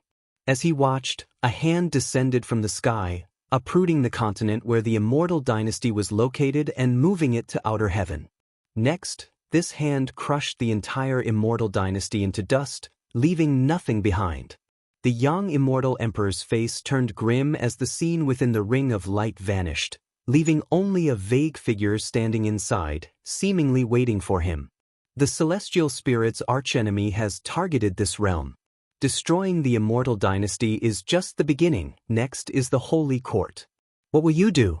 This being surpasses even the free immortal, and Hao said, his tone indifferent, as if possessed by some supreme being. The young immortal emperor looked at him again and asked, "Who are you really?" And Hao's expression didn't change as he answered, "I am still in Hao, just that I have been tempered through the celestial Tao reincarnation over the years, making me different from before." Heavenly Tao reincarnation? I kept experiencing the destruction of the celestial spirit great world, where each time, all beings were annihilated, the world shattered, and the heavenly Tao Golden Core was taken by a mysterious and powerful being. I kept changing the situation in the reincarnation, but the outcome was always the same. As long as the world shattered and the light of the heavenly Tao that enveloped the world dispersed, that mysterious being would make a move. And Hao said in a tone laced with inexplicable meaning, filled with sadness and resolution. Young immortal emperor was not startled but looked deeply into his eyes and asked, "If that's the case, what good does my sacrifice do?" And Hao looked toward the heavenly Tao Golden Core and said, "The heavenly Tao Golden Core will grant you strength that surpasses that of the Zizai immortals, but from then on, you will become a puppet to the heavenly Tao Golden Core. Your emotions will be erased, you will still be you, but there are many things you will no longer be able to do, and that is only if the transformation is successful." Young immortal emperor, with a smile curling the corners of his mouth, responded, "That sounds a lot like the celestial sect wandering the human world." He turned to look at the heavenly Tao Golden Core, and the figure within the halo gradually became clearer. It was another him, as though he were looking into a mirror. Flames sparkled in young immortal emperor's eyes, growing more intense. Years flew by, another 200 years had passed. Third Medicine Valley. Ancient sect stood in front of Gu Anna's loft, his face filled with complex emotions. An Exen standing beside him said, "Elder Gu, go back. If Master returns, I will inform you." Gu Yu, alongside Ancient Sect, couldn't resist asking, "It's been over 150 years since he left, why hasn't he returned? Could he truly be gone? The Qin family has already been punished and even expelled. Can't he let go of his grudges?" An Exen shook her head and replied, "It's unrelated to that. Master left because of something else. You're overthinking it." Ancient Sect stopped Gu Yu from saying more. "Let's go back. Perhaps we are overthinking it." Elder Gu sighed, then turned and left. Gu Yu could only follow in his footsteps. Under a nearby tree, where the blood prison great saint was meditating, he opened his eyes and watched them leave, his face showing a mocking smile. An Xen turned and left without lingering under the loft. At the same time, inside the loft, Guwen had not left. He was lying on a chair reading a book. He had merely concealed his own aura and fate, thus misleading others into thinking he wasn't there. Even if someone were to enter now, they wouldn't see him. After finishing the last page, Guwen pulled up his attribute panel. Name, Guwen, lifespan, 2-143/9-999-605-001, physique, primordial infinite body, cultivation level, Luotian Zizai immortal realm perfection, 99 billion years of life. So close to 100 billion. Guwen was eagerly anticipating his new life abilities, hoping they wouldn't disappoint. The reason he feigned departure early was to prepare for his breakthrough. The next breakthrough would surely shake heaven and earth, and he also wasn't sure if his journey to the land of reincarnation would alarm the celestial spirit great world, so he chose to hide himself in advance. Now, other than the celestial spirit god, no one should be aware that he was still there. He shifted and began to gaze into the distance. He sensed a formidable power approaching the celestial spirit great world. Taoist Zhang Zizai Immortal. This being wasn't seeking to destroy the celestial spirit great world, but was targeting a corner of it. That direction was the Immortal dynasty. Guwen started to look forward to the so-called Heavenly Tao Golden Core and whether it could truly help Yang Immortal Emperor defeat an enemy greater than a Zizai Immortal. Because of Hao, Guwen often kept an eye on the Heavenly Tao Golden Core. Located in a special space, Guwen was able to perceive it partly because he had secretly left a Tao Destruction Destiny seal on Hao. He could feel the changes in Hao, his celestial Tao destiny far more intense than that of puppets like Xianxia. Chapter 490. The Great Tao is boundless deep within the universe. Amidst the darkness, a purple rainbow sped along at an inconceivable speed, its target being the celestial spirit great world. Many great cultivators and demons roamed the void, and when they saw the purple rainbow, they were all frightened, hurriedly dodging out of the way, fearful of being struck. What is that? Such a terrifying aura. Could it be the existence of the 8th or 9th level of the Immortal Tao? The universe is indeed becoming more dangerous. It's not only the celestial spirit great world, but other great worlds are also continuously facing calamities, and there are even some that have been swallowed by mysterious forces. I heard that too. It said that this power is called the Battle Court. We better find our disciples and avoid the tribulation, survive to the next era, and then we can turn our fortunes around. As cultivators and demons discussed, the purple rainbow drew closer and closer to the celestial spirit great world. Inside the celestial spirit great world, countless beings saw a purple meteor appear from the horizon, descending from the heavens towards the distance.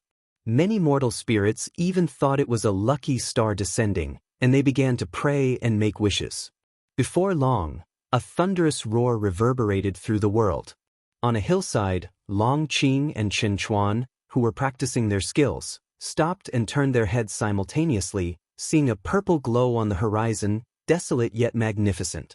Feeling the strong aura from afar, Chen Chuan frowned and asked, "Senior brother, what's happening?" Long Qing felt a palpitation that he hadn't felt in many years, inexplicably feeling as if a great disaster was about to strike. "I'm not sure, it could be another battle between great powers, we'll get used to it. There are always some areas in the world that are restless, but it won't affect us," Long Qing said, trying to reassure him.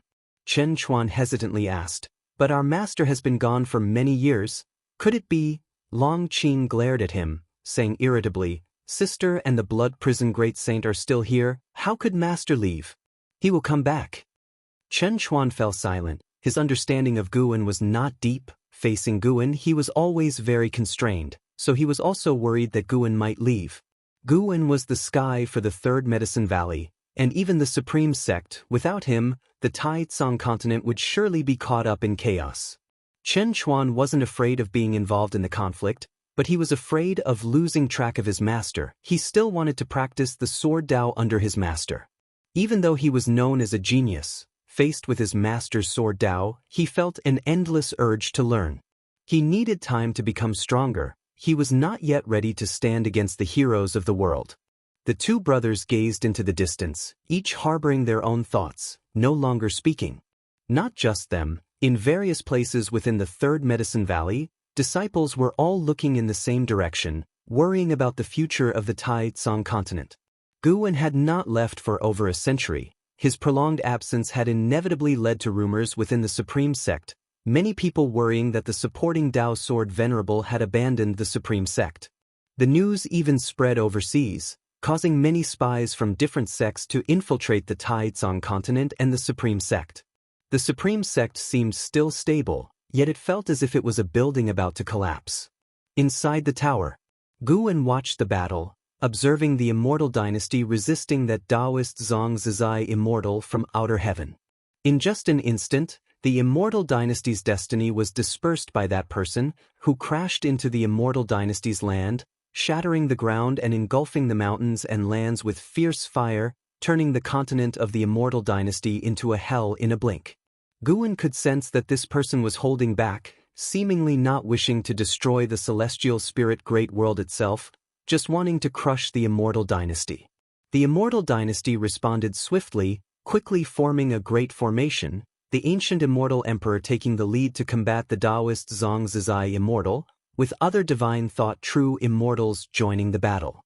Taoist Zhang Zizai Immortal was quite arrogant, continually provoking the Immortal Realm's immortals' Tao hearts, looking to grant them the greatest opportunity. Yet, Guwen knew he was waiting for the Celestial Tao Golden Core. The Celestial Tao Golden Core was hidden in a mysterious space, isolated by Celestial Tao destiny, making it impossible for Taoist Zhang Zizai Immortal to locate it directly. Guwen also saw that Yang Immortal Emperor had surpassed the Free Immortal. He was inside the Celestial Tao Golden Core, and surprisingly, he did not need to cross the tribulation. His chi blood was merging with the Celestial Tao Golden Core in a bizarre manner. What a spectacle this will be! Guwen's lips curved upward. With a thought, an avatar appeared at the table and then vanished from the spot. The impending attack of Taoist Zhang Zizai Immortal would undoubtedly bring a new round of calamities to the celestial spirit great world. Guwen saw through his origin. This individual was connected to Battle Court, which meant Battle Court would eventually make a large-scale descent into the celestial spirit great world. He needed to choose his breakthrough site in advance in order to face Battle Court with greater confidence. Currently, the Battle Court's strongest cultivation level in the universe was the profound Yuan Free Immortal realm. Although it was still beyond the reach of heaven-encompassing Free Immortal Guwen, he wanted to conceal his stronger cultivation level to avoid unexpected incidents. In a single step, Guwen's avatar entered the reincarnation vortex above, zooming into the reincarnation area at a rapid pace. The rules of reincarnation were special, invisible, and colorless, but when a living being approached, they would be swept away and brought into the land of reincarnation. Guwen had previously explored the land of reincarnation. It was so vast that it was even larger than the universe, so he had not directly determined the breakthrough site. Indeed, the land of reincarnation was extremely mysterious and dark as night. Even as his avatar traversed this land, it felt uneasy, as if something terrifying might emerge from the darkness at any moment and rip him apart. The mystery and vastness of the land of reincarnation made Guwen realize that the great Tao was unimaginably vast, not confined by the universe, and there were many other mysterious places with different rules from the universe. Guwen split his focus, keeping an eye on the great battle in the Immortal dynasty while monitoring his avatar. About half an hour later, an overwhelming aura burst forth, covering everything in heaven and earth so that all living beings could feel it. Whether human, demon, or sea creatures, all looked toward the direction of the Immortal dynasty. A gigantic sun appeared in the sky in that direction, spectacular in its brilliance. Its scorching heat reached every corner of the world. This heat did not cause discomfort but instead gave a warm feeling, and even the most anxious hearts inexplicably relaxed. In Guwen's eyes, the figure of Yang Immortal Emperor was reflected. The suddenly appearing massive sun was transformed by him. This sun, emitting dense celestial Tao destiny, quickly healed the injuries of the immortal spirits of Immortal Dynasty and also helped recover their spiritual power. How utterly domineering! Guwen began to look forward to young Immortal Emperor's performance. Celestial Dao Golden Core, such a magnificent creation, how dare you waste it? A chilling voice rang out, bursting with killing intent, making all living beings feel fearful. As the voice fell, heaven and earth shook violently, and two Taoist Zhongzhizai immortals began a great battle. This meant that all life in heaven and earth would be affected, no matter the distance. Even though both Taoist Zhongzhizai immortals did not wish to damage the celestial spirit great world, the power that surpassed the free immortals was more than enough to cause a destructive impact on all things. Sects around the world immediately formed formations, protecting continents, islands, and seas. Sects across the Taizong continent also sensed trouble and hurriedly formed their own formations. Meanwhile, on top of a high mountain, she stood at the edge of a cliff, facing the wind. Her hair was blown about, her face expressing solemnity, her eyes flickering. Feeling this overwhelming pressure, images she had never seen before began to emerge in her mind. She saw a huge golden core burning with blazing flames. Inside the golden core stood a person, seemingly speaking to her. She strained to hear clearly but could not make out the words. What exactly is it? She frowned, muttering to herself. After leaving the Taizong continent, she had traveled extensively, encountering many opportunities. As her cultivation level grew stronger, her memories of her previous life began to resurface, and she gradually learned of her past live's identity, though she was still not fully adjusted to it. Chapter 491 Profound Star Immortal Monarch Taoist Zhongzhizai Immortals Great War left all living beings within great heaven and earth enveloped in panic. Even though the two Zhongzhizai immortals headed to outer heaven to battle, the shockwaves from their initial clash continued to wreak havoc upon the world. Great waves surged across the vast ocean, while the boundless plains were swept by raging winds, and atop the high mountains and snow-capped ridges, blizzards whirled. The common folk were fleeing, the celestial vault was roaring, and thunder echoed in waves. Inside the house, Guwen predicted that the Taizong continent would also be affected. However, it would not be a catastrophic strike, so he did not plan to intervene, deeming it a good opportunity for the inhabitants of the continent to be vigilant. To let them understand that the so-called heavenly Tao would not protect them, and if they wished to survive these turbulent years, they would have to rely on themselves. Guwen closed his eyes, no longer observing the scenes of turmoil throughout the lands. As for the battle between young Immortal Emperor and that Zhongzhizai immortal, Guwen had already foreseen the outcome. The battle court's desire to obtain the celestial Dao Golden Core was not so simple to achieve. Elsewhere, within the imperial palace of the Taizong dynasty, Li Xiandao, dressed in his dragon robe, sat upon the dragon throne, his gaze fixed on the sky outside the palace, filled with flames. His sword-like eyebrows were deeply furrowed, and his expression looked troubled. He had already reached the nirvana realm in his cultivation level, though his publicly known cultivation level was at the void-crossing realm. No one was aware of his true depth. Your Majesty, even existences from outer heavens seek to vie for the celestial mandate. Do you truly remain unmoved? Asked a Taoist clad in a gray robe, standing in the hall, holding a horsetail whisk, and wearing a slight smile, seemingly confident he had seen through Li Xuando's heart. Li Xuando's gaze fell upon him and said, "Can you truly bestow upon me the celestial mandate?" The gray-robed Taoist shook his head. In this world, the only key that can grant your Majesty the celestial mandate is the theory of heaven. However, the Zhu Luo Sword Monarch is far too powerful. No one can wrest the celestial mandate from his hands. Nevertheless, I can guide your Majesty onto the heavenly Tao, allowing the Taizong imperial dynasty to become an existence blessed by the heavenly Tao. Li Xiandao narrowed his eyes and asked, "Oh? How will you assist me, and what must I sacrifice in return?" The gray-robed Taoist smiled and said, "I can help your Majesty establish destiny, harmonize the fate of the imperial dynasty, and all you need to do is make the people believe in the heavenly Tao." Believe in the heavenly Tao? How so? Your Majesty only needs to have the people erect monuments and statues, and pay homage to the profound star immortal monarch. Profound star immortal monarch? Li Xiandao raised an eyebrow, his expression turning playful as he asked with interest, "Is this immortal monarch one of the celestial Tao immortal gods?" The gray-robed Taoist smiled and said, "Exactly, by believing in him, they will be under his divine protection and may even receive his power." Li Xiandao sneered, "Is that so? To convince me of his existence and to wager the fate of an entire nation, don't you think you should offer something more compelling?" The gray-robed Taoist did not panic. He stared at Li Xiandao and asked, "Your Majesty, do you wish for an immortal path ultimate treasure?" Upon hearing this, Li Zuando's expression shifted slightly. An immortal path ultimate treasure was naturally very appealing to him. His son Liya had relied on a pseudo-immortal Tao ultimate treasure to massively conquer enemies, and he too had envied it. The gray-robed Taoist raised his right hand, and a treasure sword intertwined with a golden dragon flew out from his palm, rapidly enlarging. "This is the profound Star Emperor sword, even mightier than an immortal path ultimate treasure. With this sword, your Majesty would possess the power to prevail across the world.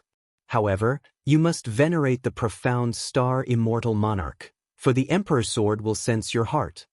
After saying this, the gray-robed Taoist lifted his hand, sending the profound star Emperor sword flying towards Li Xiandao.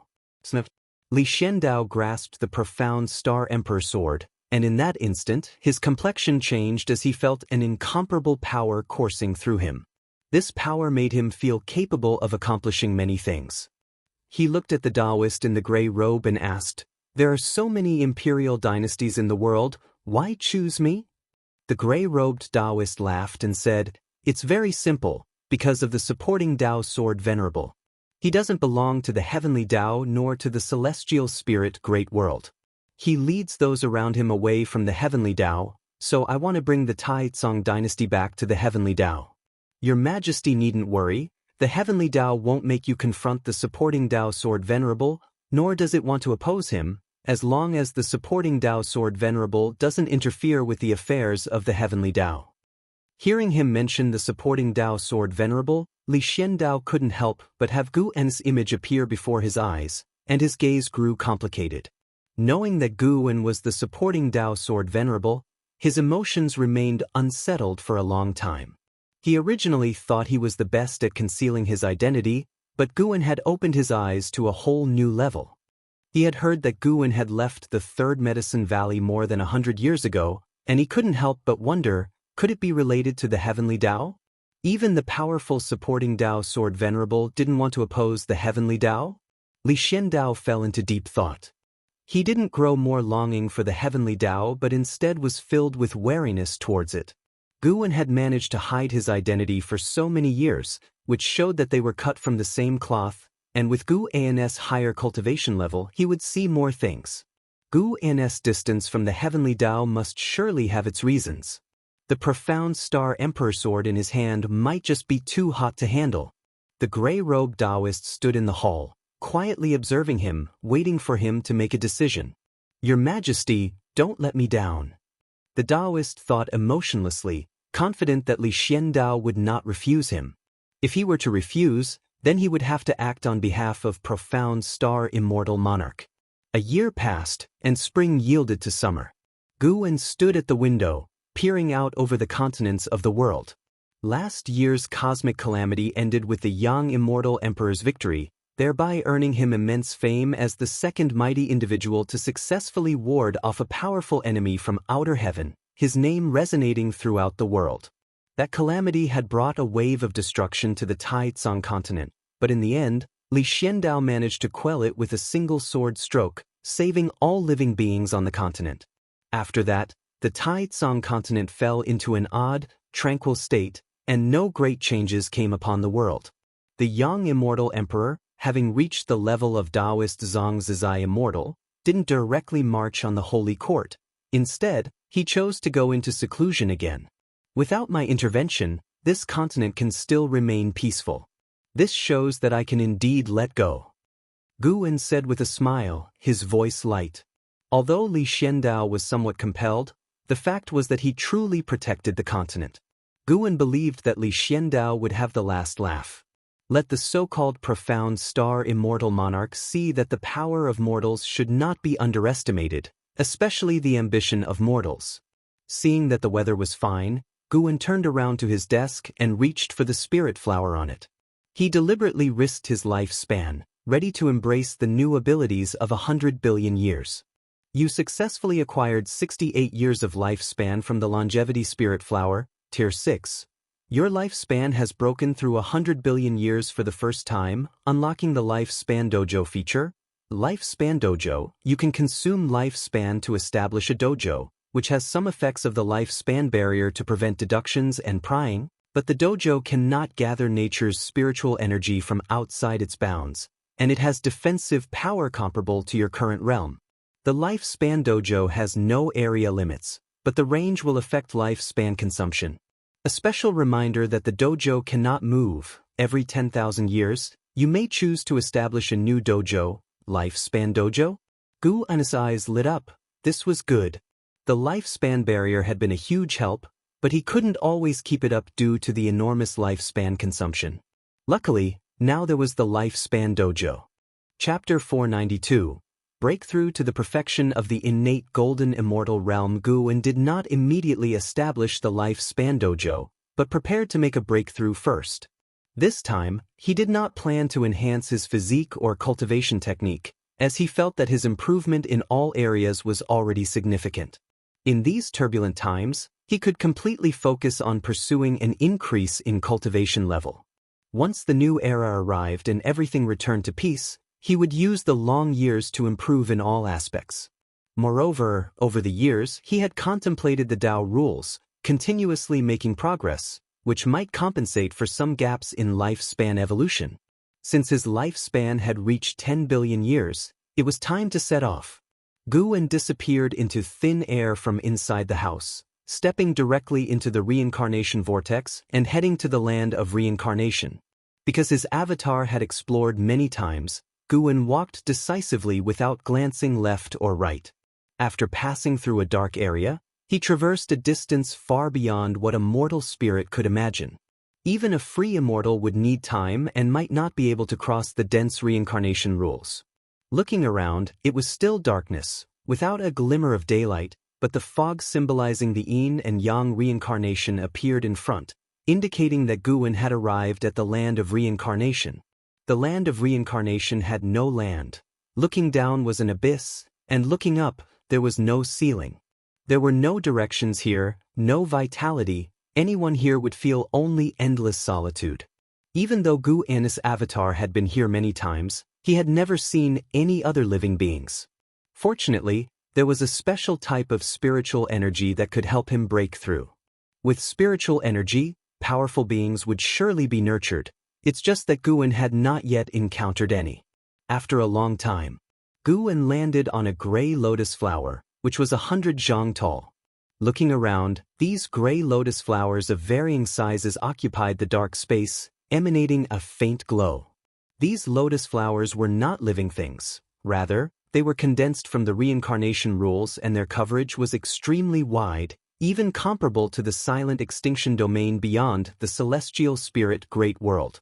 Because the Lotus Sea was vast and boundless and had an even denser reincarnation spiritual chi, Guan chose this place for his breakthrough. The moment he landed, he activated the lifespan barrier. Although he didn't feel any mighty presence, he remained vigilant, acting as if there was a powerful being lurking in the shadows. He couldn't expose himself. Guan sat cross-legged, pulling up his attribute panel and looking at his entire 10 billion years of lifespan. His mood became pleasant. The last time the breakthrough took 20 million years per crossing the tribulation. This time, even if it reached 50 million years per crossing the tribulation, he could break through 200 times. He hoped it wouldn't be that exaggerated. Guan adjusted his mentality and immediately invested 10 billion years of lifespan into his cultivation level. He was even more generous than before. You have practiced chi absorption cultivation for 50 million years. You forcefully strike at the golden immortal Tao fruit realm with the great achievement of the great Tao great freedom as you wish Bible, and begin crossing the tribulation. You did not endure the reincarnation top Tao ultimate tribulation, Crossing the tribulation failed. You have practiced Qi absorption cultivation for 100 million years.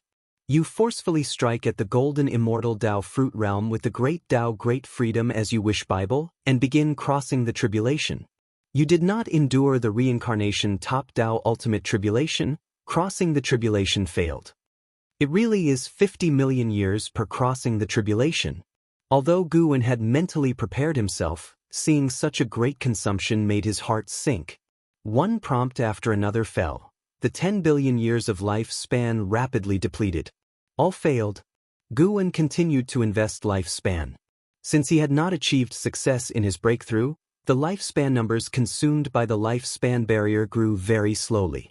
Outside the barrier, the void remained silent. The gray lotus flowers were so mysterious and eerie, like countless souls floating there. After a while, Guwen saw that he had only 30 billion years of lifespan left and could not help but take a deep breath. Something wasn't quite right. Could it be that he was destined to fail this time? Guwen didn't believe in bad luck. He planned to leave himself 5 billion years of lifespan. If he still couldn't break through by then, he would have to give up. You have practiced Qi absorption cultivation for 50 million years.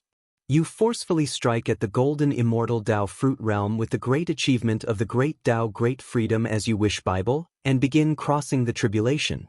You endured the reincarnation top Tao ultimate tribulation. Crossing the tribulation succeeded. Your Tao fruit transformed into the golden immortal Tao fruit. Your cultivation level broke through to the early stage of the innate golden immortal realm. You have practiced Qi absorption cultivation for 100 million years. Your cultivation level grows. You have practiced Qi absorption cultivation for 500 million years. Your cultivation level breaks through to the middle stage of the innate golden immortal realm. You have practiced Qi absorption cultivation for 1 billion years. Your cultivation level breaks through to the late stage of the innate golden immortal realm. Innate golden immortal realm. Guwen's face revealed joy, as he had finally broken through successfully. Continued to ascend. The lifespan barrier began to vibrate, and terrifying, vast reincarnation spiritual Qi surged towards Guwen. In an instant, the lotus sea outside began to sway. Guwen used 8 billion years of lifespan, and only then his cultivation level rose from the late stage of the innate golden immortal realm to perfection. He still had 12 billion years of lifespan left, enough for the lifespan barrier to consume. Billowing reincarnation spiritual Qi entered Guwen's body, and he also felt the reincarnation rules drilling into his being. As more and more reincarnation rules accumulated inside him, numerous images of reincarnation appeared before his eyes, all of which pertained to karmic connections he had with others. He saw the reincarnations of figures like Yang Jian, Xiaochuan, Lu Jiujia, and Yi Yan. He also saw the past lives of Yi Lan and Ji Xiaoyu. Too many images bombarded his vision, yet his expression remained unchanged, and it did not affect his Tao heart. He even began to comprehend the path of reincarnation through this experience. Countless gray lotuses swayed, as if the entire void was about to collapse, possessing a kind of chaotic beauty. Far away, the reincarnation mist churned more violently, as if unimaginable terrifying fierce beasts were about to devour everything. Guwen suddenly sensed something and glanced towards the darkness. Indeed, there is a powerful presence. Is it a living spirit or a lost soul? Or perhaps, does this place harbor a special existence beyond life and death? Guwen wondered to himself, sensing an aura not inferior to that of the profound Yuan-free immortal. And to think, this was only the beginning of his breakthrough. Even more powerful entities might emerge later on. He dared not completely immerse himself in the breakthrough, keeping part of his mind outside the barrier, ready to move at a moment's notice. Under the mysterious starry sky, before the celestial Tao golden core, the young immortal emperor was sitting in meditation, his back to the celestial Tao golden core, with a mini-sun floating behind him, burning with golden flames that made him appear akin to a sun god. The sun is the most perfect creation of the heavenly Tao. Any place bathed by the sun is considered a blessed land favored by the heavenly Tao, but there are also strong and weak suns, and Hao stood not far away, looking at the celestial Tao golden core and musing. The young immortal emperor did not open his eyes, but he asked, "How powerful is the sun the heavenly Tao has blessed you with?" And Hao replied, "I don't need the sun from the heavenly Tao, I want to create my own sun." The corners of the young immortal emperor's mouth curled up, and he no longer continued the conversation. After a while, the young immortal emperor suddenly felt something. His eyes snapped open suddenly, and even Hao turned his head to look into the distance. The starry sky showed ripples, as if a lake's surface was disturbed, making the entire cosmos seem so illusory, like the moon reflected in the water, ready to shatter at any moment. "What is this anomaly?" And Hao asked with a frown. Although he had experienced the celestial Tao reincarnation, he had never seen such a phenomenon in this space before. This space consisted of the power of the heavenly Tao, independent of the celestial spirit great world. The young immortal emperor's brows also furrowed. Ever since he first entered this secret realm, 5 million years had passed, and he had never seen such an anomaly. In his eyes, this secret realm was even the safest place in the world. Now seeing the distortion in the starry sky, he felt an inexplicable panic. Could it be that an even more terrifying existence was about to arrive? He began to calculate with his fingers, but even he, having reached the level of the Taoist Zhang Zizai Immortal, could not discern anything. Not only in this secret realm, but distortions also began to appear in the celestial vault in various places throughout the celestial spirit great world. The silent extinction domain in outer heaven was even more turbulent with spirit mist, oppressively dense. More and more locations began to experience spatial anomalies, thereby affecting the entire universe. Deep within the silent extinction domain, seated on a throne, Tianji opened his eyes. He looked up and saw visible spatial distortions in the dark void. Is this disturbance in the path of reincarnation? Tianji murmured to himself and looked in another direction. That way lay the world gate. He saw beneath the world gate a towering figure appearing, a powerful form gleaming with white light, as if representing supreme authority. The Celestial Spirit God. Chapter 493, Tao Fruit Blossoms, Reincarnation Chaos. He has even been alerted. Tianji withdrew his gaze, his eyes flickering, suddenly feeling that the waters of celestial spirit great world were very deep. Whether it was to search for the celestial Tao golden core or to pursue the descendants of the Long clan, both had become difficult. Could it be that the descendants of the Long clan escaping to this realm was not by chance? Was the mysterious supporting Tao sword venerable merely a sign? What dark forces were hidden behind all this? Tianji looked again at the twisted void, feeling that a mysterious and powerful being was manipulating everything behind the scenes. If he could feel this, not to mention all living beings within the various realms of existence. In a forest within celestial spirit great world, she stood on a tree branch, looking at the twisted celestial vault, her brow furrowed. Reincarnation in chaos, could it be the hidden danger from that entrance? The Yuanshu ancestor of the Immortal dynasty opened the reincarnation vortex, allowing the celestial spirit great world direct access to reincarnation, and many cultivators used the reincarnation vortex for reincarnation trials, or to flee to other realms. In Zhu Zai's view, this was an act that disrupted the order of reincarnation. Indeed, chaotic anomalies had now appeared. She suddenly thought about escaping from celestial spirit great world, but her cultivation level simply could not break free from the heavenly Tao's limitations. It seems I can only go to that place to fight for a chance of survival. She thought this way and then leapt down from the tree branch, walking towards the depths of the forest. On the other side of the world, on a throne inlaid with treasure swords, Zhu Luo Sword Monarch also gazed at the celestial vault. Around him was a large hall without a ceiling, with great swords standing along the edges, their tips pointing skyward, their edges sharp and exposed. Looking at the ceaselessly twisting celestial vault, Zhu Luo Sword Monarch also sensed that the reincarnation rules were in flux, which made his gaze fall on the reincarnation vortex. What exactly is happening there? Zhu Luo Sword Monarch felt puzzled. He then lowered his head, looking at the 8 existing treatises on heavenly Tao floating before him. He was just one treatise away from obtaining the true immortal inheritance. Originally, he was not in a hurry and wanted to enjoy the process, but now with anomalies appearing in reincarnation, he worried that his cultivation level would not withstand future situations, especially since he had heard that the supporting Dao Sword Venerable had left the Supreme Sect over 100 years ago. If supporting Dao Sword Venerable had indeed fled Celestial Spirit Great World, he could not afford to be careless. Zhu Luo Sword Monarch pondered for a moment and immediately stood up. With a wave of his right hand, he gathered the 8 treatises on heavenly Tao into his sleeve, then vanished from the spot. While all living beings were anxious about the anomalies in the celestial vault, this was just the beginning. When the nature's spiritual energy began to descend, the beings were about to face true panic.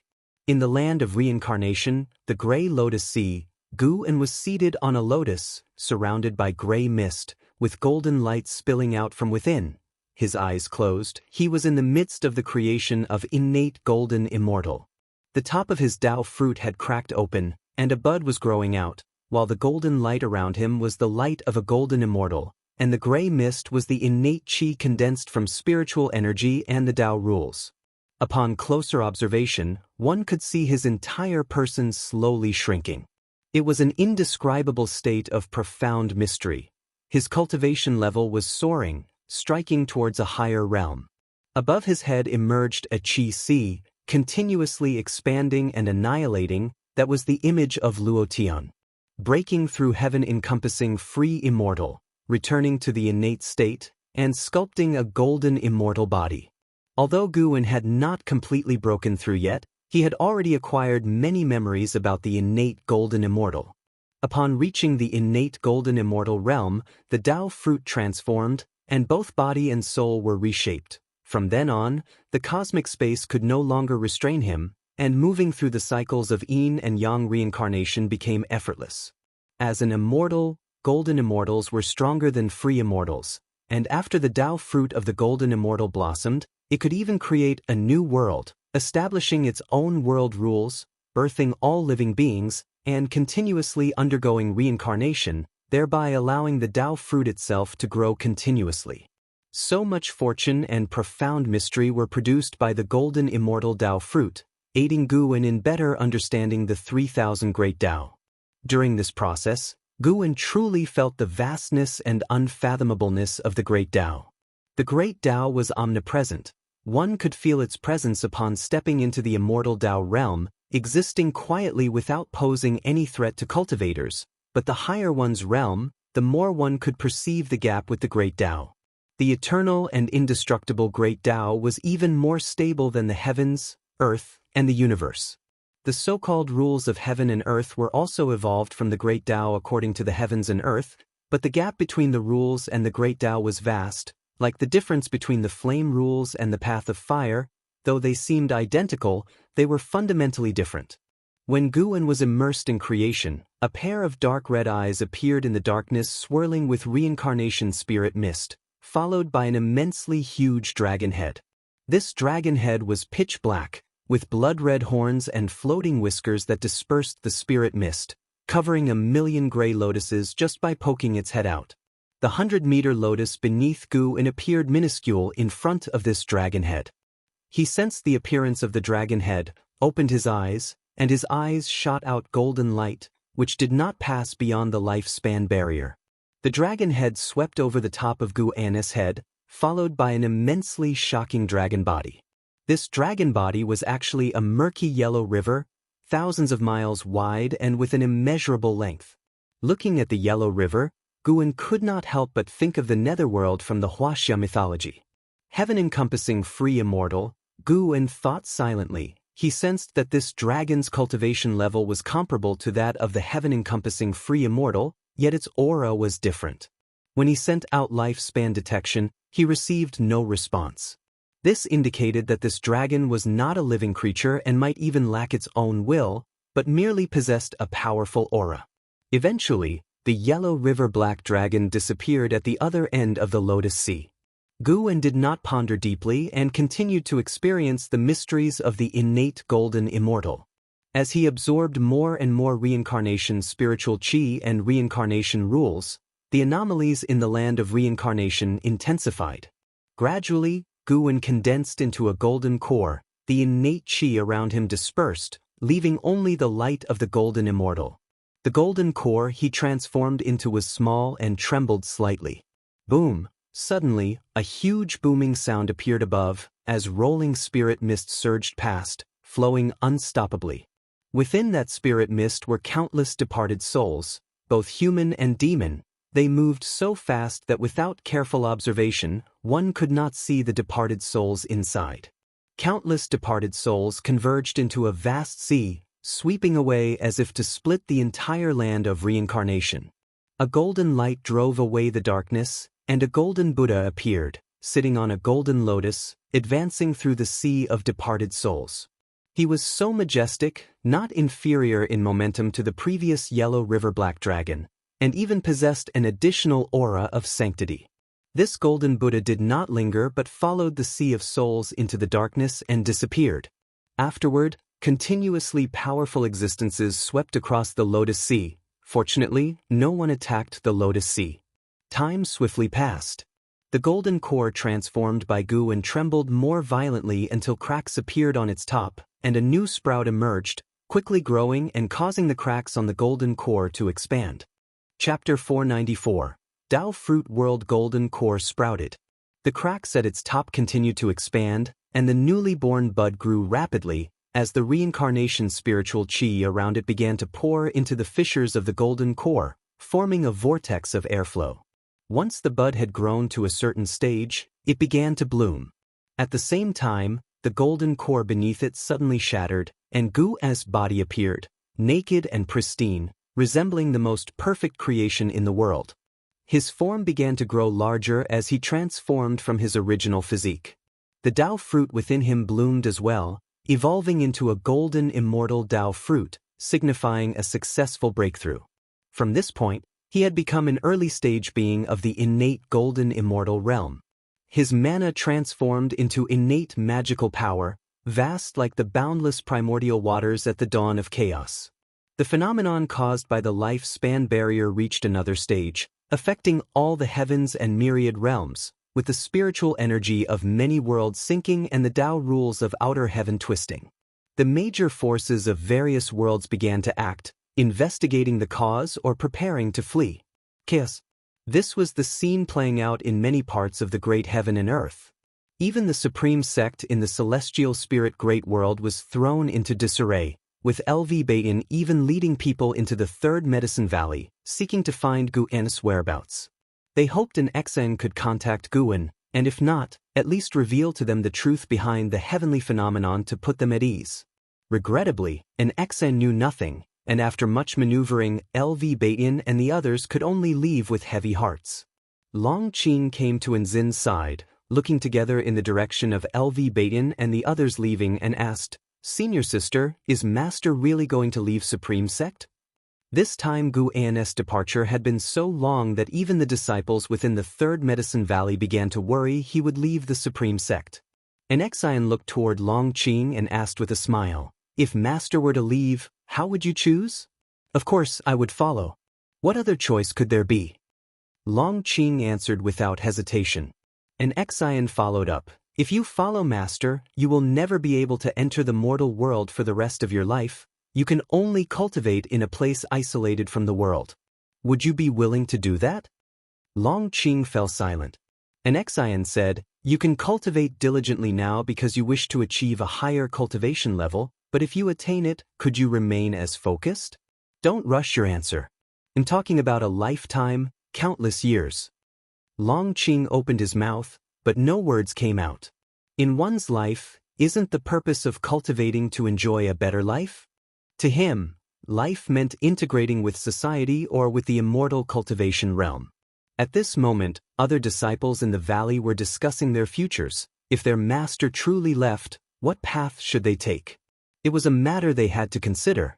The celestial vault above was still distorting, occasionally showing unusual rainbows, and the earth's spiritual chi continued to sink, causing the ground to tremble slightly. The tense atmosphere between heaven and earth was still intensifying. It was unknown how much time had passed. Naked, Guwen slowly opened his eyes and instinctively pulled up the consumption page of the lifespan barrier, only to find that he had expended 500 million years of lifespan. His cultivation level had reached the middle stage of the innate golden immortal realm. He still had nearly 700 million years of lifespan left. The next breakthrough, wouldn't the consumption of the lifespan barrier amount to several billion years of lifespan? Gu felt a sense of awe in his heart, but he did not feel any regret, as he had already reached a very high realm. How many beings spend their entire lives unable to reach the Zizai immortal realm, let alone cross the Dao fruit realm? Gu continued to wait for his cultivation level to increase.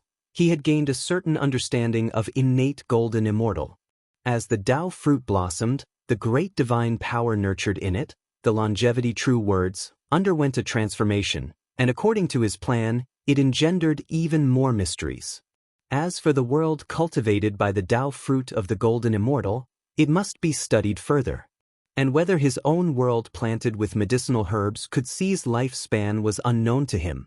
The world nurtured by the Dao fruit was intrinsically a part of him. There was no seizing lifespan from oneself for oneself. Moreover, this world could not directly bring external objects into it and required a lengthy evolution, not an instant formation. The world of a golden immortal could be illusory or real. If it could not increase his lifespan, he would not allow the golden immortal world to become reality but keep it for cultivation of the great Dao. Gu looked up and saw, in the depths of the darkness, another colossal entity, its aura on par with a perfected profound yuan-free immortal. Indeed, the land of reincarnation was more terrifying than the universe. During his breakthrough, he had already encountered many auras of profound yuan-free immortals, and even those of heaven-encompassing free immortals. He hoped not to encounter an innate golden immortal. Having just broken through to this great realm, Gu did not wish to immediately encounter a being of the same realm. He found he still could not perform lifespan detection on the formidable beings that appeared. It seemed the land of reincarnation had no living creatures. No, not just non-living. Gu suddenly realized something and felt a chill run down his spine. Could it be that the land of reincarnation he entered was the Dao fruit world of some powerful being? Hence, everything he saw was close to a real existence in an illusory world? He had previously detected beings without lifespan, at least managing to ascertain their realm, but now he could not even detect the realm of those passing by. Gu's wariness of the land of reincarnation surged, but he was within a lifespan barrier and not afraid. If there really was some kind of will behind this illusory world that he had alarmed, it would have acted already, not leaving him to speculate until now. The universe has celestial spirit gods, and the land of reincarnation harbors even more mysterious entities. All things considered, the celestial spirit great world is safer. Gu thought to himself, deciding that he would still establish his lifespan dojo in the celestial spirit great world, just not in the supreme sect. He planned to hide again in the secular world, waiting for an era to pass. Given the current cosmic situation, a battle court invasion was inevitable, which might even alarm the celestial spirit gods. Gu didn't want to expose himself or be seen as a thorn in the side of these powerful beings. Moreover, with his non-interference, the evolution of the cosmic situation wouldn't progress so swiftly, giving him more time to grow stronger. Perfect, they've long wanted to venture out into the world. Gu's lips curved into a smile, and his mood brightened at the thought of the 3 celestial demon children. He closed his eyes and continued to wait for his cultivation level to increase.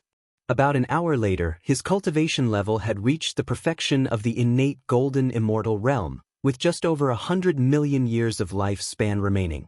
He rose to his feet, and his robes materialized on his body, followed by a belt, immortal king crown, and other items. After dressing himself, while the reincarnation phenomenon was still present, he stepped forward and directly entered the reincarnation vortex. With another step, he landed within the mountains and rivers of the celestial spirit great world. Standing on a cliff, he faced the wind, then raised his arms, basking in the earth's spiritual chi breeze. The celestial vault was still distorting, and the wind existed because of the sinking spiritual energy. Yet he, the one who caused all these phenomena, had finished his breakthrough as if it was all unrelated to him. Having become an innate golden immortal, the celestial spirit great world seemed small to him. He could pay attention to all things simultaneously, and if he willed it, the rate of all things evolution before his eyes could dramatically slow down. He exercised his limbs for a while, then turned to descend the mountain. The reason for coming to these mountains was their remoteness from the immortal dynasty and holy court, lying on the edge of the celestial spirit great world and comparatively peaceful relative to other areas. There was even a town not more than 10 miles away, and within a radius of 1,000,000 miles, the level of immortal cultivation was low, without a single being of the immortal Dao realm or demon. Most importantly, a person from his past had reincarnated here. After entering the forest, the phenomena began to subside, the chirping of insects in the woods gradually resumed, and sunlight filtered through the leaves to the ground, forming patches of light. Chapter 495. Mountain Immortal, Battle Court Attack. In an open area of the forest, 5 children were sitting by a stream, resting. Among them, the tallest boy sat on a rock, holding a vine in his hand, his gaze fixed deep into the mountain woods, his eyebrows tightly knit. A girl in tattered clothes turned her head to look at the boy on the rock and asked, "Big brother, how much farther do we have to go? Let's not run into demons later." The other 3 boys chimed in agreement. They were all tired from walking and wanted to go home for a meal. The boy known as Big Brother was named Xianxia. He glared at his companions and said, "What demons? We're here to seek immortals. If you're sincere in your heart, you'll encounter spirits. What's the rush? We've hardly walked any distance at all." Tang Monk had to travel 81,000 li to retrieve the scriptures. Upon hearing this, the 3 boys looked even more pitiable. "But even if you're Tang Monk, we're no Sun Wukong or Zhu Beiji." "Yeah, I'm so hungry." "Big brother, can you bring more cakes next time we go out?" Xiaoyang was infuriated. He jumped off the rock, ready to chastise his companions, when the sight ahead caught his attention. He stared with wide eyes, completely petrified. The girl in rags turned her head to look as well, equally frozen in place. Seeing the 2 of them react like this, the other 3 turned to look, following their gaze. A handsome man in white emerged from under the shade of the trees, a treasure sword at his waist, a delicate crown on his head, together with his peerless handsome face. He appeared like an immortal descending to the mortal realm. An immortal, truly an immortal. One of the boys murmured to himself, unable to help but rub his eyes. The newcomer was, in fact, Guan, who cast lifespan detection at Xiaoyang. Xiaoyang, unrefined Qi 14/85/4999. His maximum lifespan is not bad. Lu Jiujia has been born into a good life this time. That's what Guan thought to himself. Then he proceeded to deploy lifespan detection at the other 4 children. He discovered that their maximum lifespans were also quite impressive, with the shortest being 3,000 years. A cluster of talents? Guan stopped across the stream and, with a gentle smile, asked, "Little fellows, what are you doing here? Aren't you afraid of running into bad people?" Xiaoyang snapped out of his trance, asking excitedly, "Are you the immortal from the mountains?" The other 4 also looked at Guan nervously and expectantly. Guan, instead of answering, countered with a question, "Do you want to cultivate toward immortality?" At his question, the 5 kids, boys and girls alike, became even more excited, replying in a flurry, "Of course we do. Big brother, please teach us. You must be an immortal. I've never seen anyone like you. Yeah, big brother, we really want to cultivate toward immortality." Seeing this group of lively, excited children, Guan, who was already in a good mood, grew even more delighted. It was hard to see such vivacious kids in the 3rd Medicine Valley. Guan cleared his throat with a cough and said with a hint of mystery, "I do know a bit about immortal cultivation. But if I teach you, can you promise not to tell anyone else, including your families?" At his words, the children, without a second thought, immediately agreed. "Come here tomorrow, and I will impart to you the art of immortal cultivation," Guan said with a smile, his gaze then drifting to the celestial vault. The battle court had begun to stir again. They were targeting young immortal emperor, with the provocation of worldly unusual phenomena also playing a part. The battle court feared an unprecedented catastrophic reincarnation calamity was upon them, one that might overturn all heavens and myriad realms, so they wished to seize the celestial Dao Golden Core before that and also to slay Long Qing. They were afraid Long Qing might escape into the reincarnation, having previously evaded them that way. Long Qing's ancestors had even utilized reincarnation to flee all the way from outside the universe to this cosmos, using the celestial spirit god to foil their plans. This time, how would young Immortal Emperor withstand the battle court? The celestial Dao Golden Core could not grant him greater power. Hearing Gu An's words, Xiaoyang and his friends suddenly got anxious, feeling as if Guan was deceiving them. Despite Gu An's persuasion, they could only suppress their anxieties and head back home. Xiaoyang took a few steps, then couldn't help but look back, seeing Guan standing by the stream with a smile, watching him and his friends leave. He felt inexplicably dazed. For some reason, he felt a kinship with Guan, an attachment so strong that it filled him with reluctance to leave right now. He feared that once he left, he might never see Guan again. Xiaoyang opened his mouth, wanting to say something. Guan looked at him and smiled, "Hurry back home. Tomorrow I'm still waiting for you guys to tell me the story of Journey to the West." At these words, Xiaoyang's heart settled down. He chuckled and quickly turned to catch up with his companions' retreating figures. As Guan watched them leave, he thought to himself, the name Pan and Sure has spread widely. Not just Journey to the West, but the investiture of the gods and romance of the three kingdoms have also made their way to this land. Guan saw the driving force behind this. Someone wanted to open up the aspiration for immortal cultivation among the mortal spirits of this land. Guan didn't care too much. A cultivator of the profound heart realm couldn't influence his decision to open the lifespan dojo. He didn't return to the supreme sect, but instead, he walked in another direction. He was going to choose a suitable place to open the lifespan dojo. When the time came, he would move the world-excluding cave heaven and the 8 scenic cave heaven there, hiding them underground. As for the 3rd Medicine Valley, Profound Valley, End of the World Valley, Mountain God Temple, he wouldn't touch them. He would just occasionally go to harvest medicinal herbs. He wanted the people of the Supreme Sect to gradually get used to life without him, so that when he truly left, the Supreme Sect wouldn't collapse. Once the dojo was established, he could let the celestial demon child and the other 2 girls move around in the woods, no longer confined to the world-excluding cave heaven.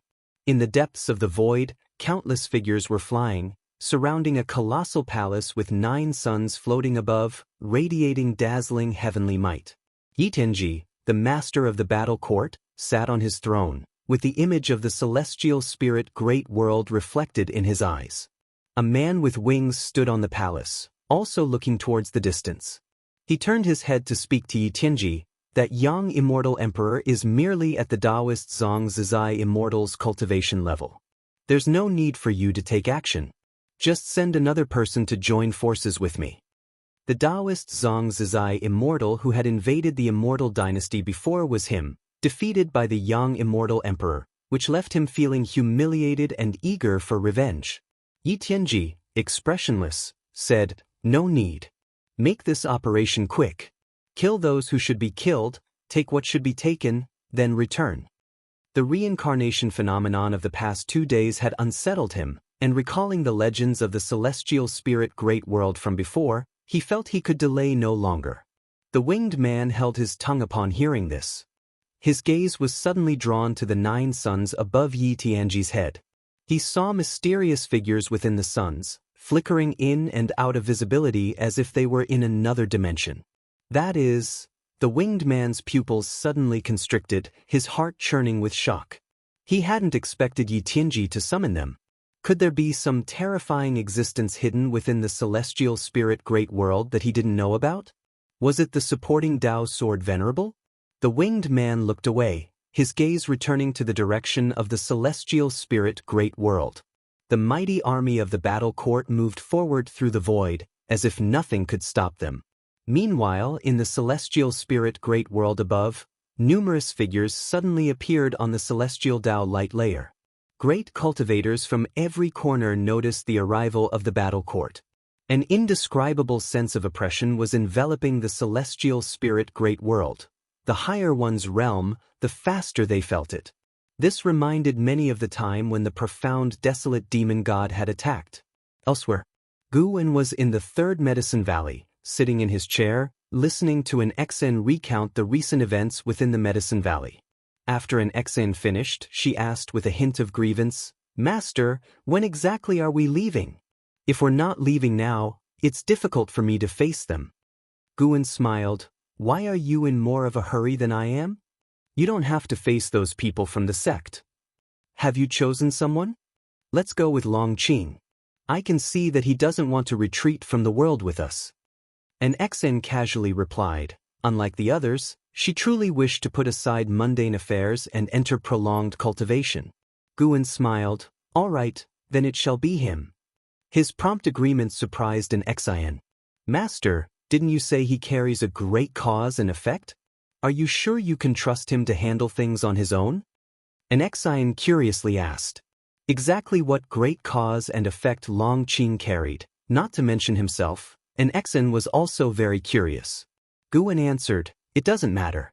The great cause and effect he's carrying will dissipate soon." Chapter 496. The world grows dark, disperse? What does that mean? An Xen asked curiously. She had watched Long Qing grow up and considered him her own child, naturally wishing him a lifetime of peace.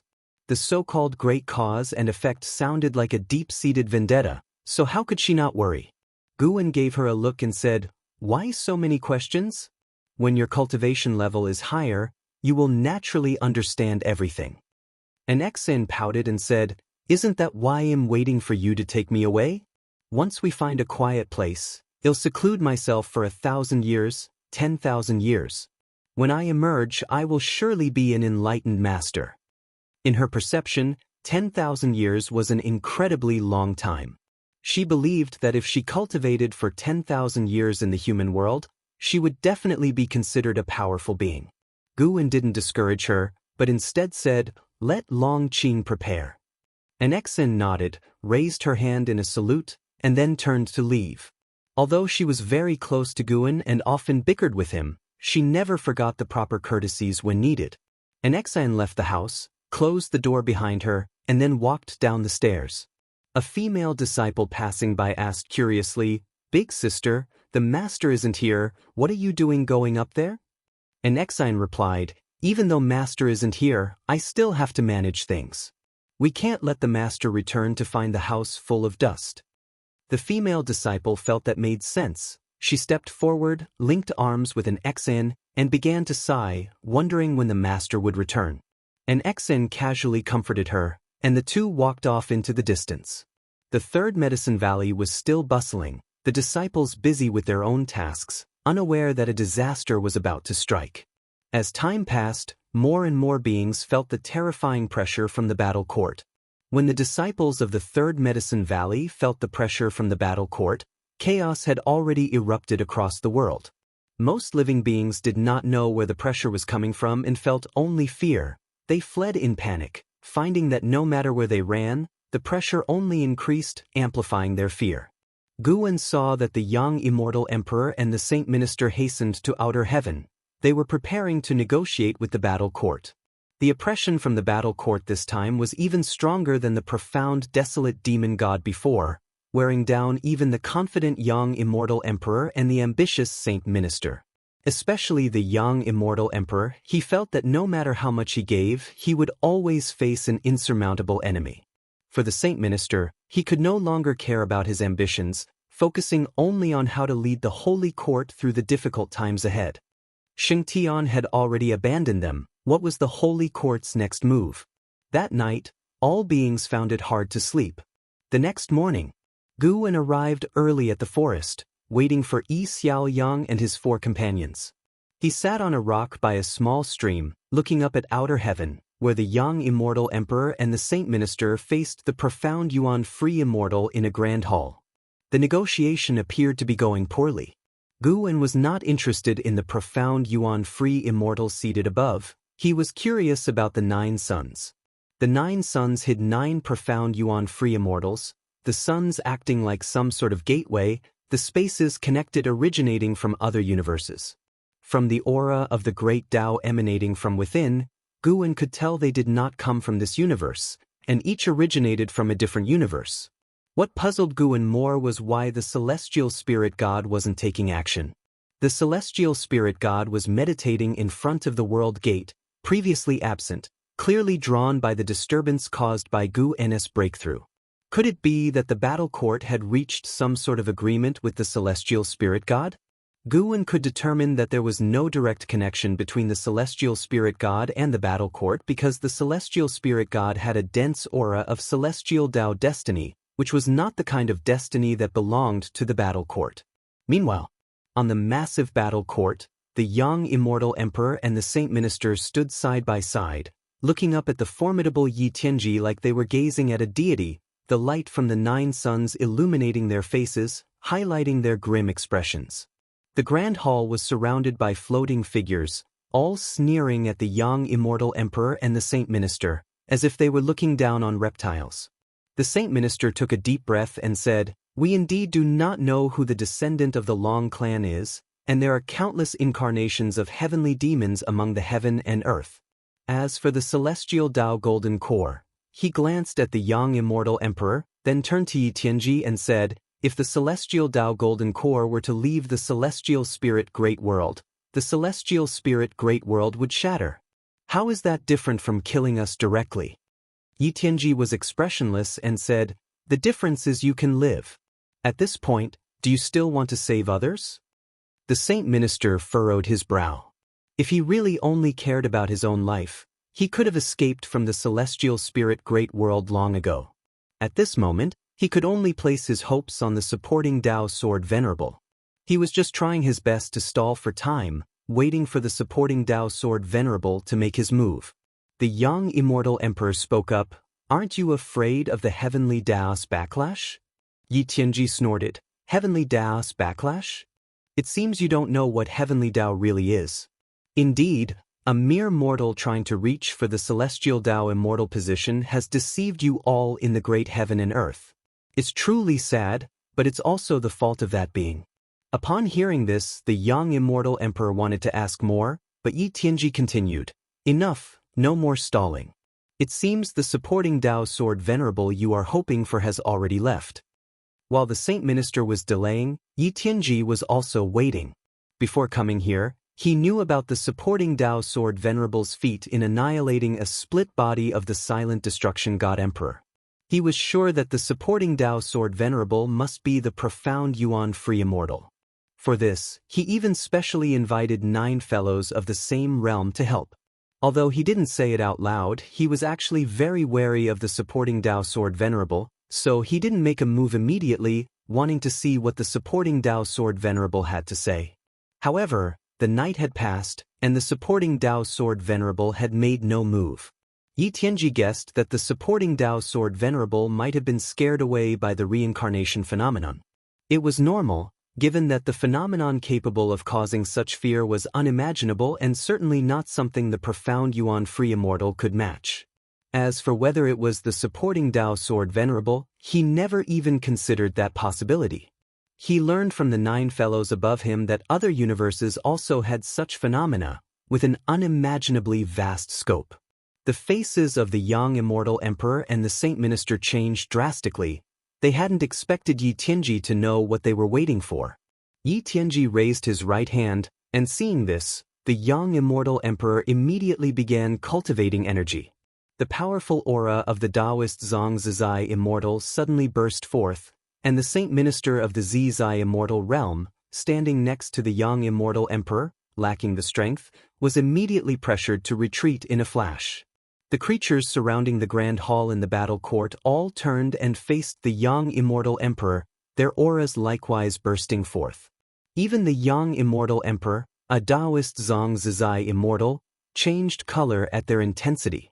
He had long felt that the surrounding creatures were powerful, but he hadn't expected that many would have a cultivation level higher than his own. How were they supposed to fight now? The young immortal emperor looked towards Yi Tianji, his face intensely uneasy, his eyes filled with a chilling look as he tried hard not to show any signs of fear.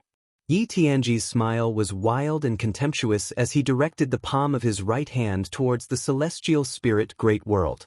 In an instant, the entire celestial spirit great world shifted abruptly from daytime into nighttime, with neither the bright moon nor the stars visible. Walking through the forest, Yi Xiaoyang and his 4 companions screamed in fright, hurriedly hugging each other, no longer daring to move forward, with some even scared to tears. The cultivators and demons standing on the celestial Tao light layer were utterly horrified. Under their watchful eyes, an indescribable giant hand descended from above the universe, stretching towards the celestial spirit great world. The vast and boundless celestial spirit great world seemed like a small pebble in front of this giant hand, about the size of a finger. From far atop the grand hall, both the young immortal emperor and the saint minister stared in shock. The descendant of the Long clan, it's time to awaken. Yi Tianji's voice resounded throughout the celestial spirit great world. Under the darkness, his voice seemed like that of a demon god from the abyss, instilling endless terror into all living beings. In the 3rd Medicine Valley, Long Qing was looking up at the night sky when he suddenly sensed something and abruptly clutched his head as a flood of memories burst forth from the depths of his mind, assaulting his spirit. He had never felt such intense pain in his head before, as if it were going to explode. In pain, he then knelt on the ground. As the world had already darkened, everyone else was watching the night sky, and no one noticed his abnormality. How could this be? Long Qing gritted his teeth and murmured to himself, struggling as he saw himself fighting and slaughtering across a realm filled with the blood of all living beings, his world tinged with red.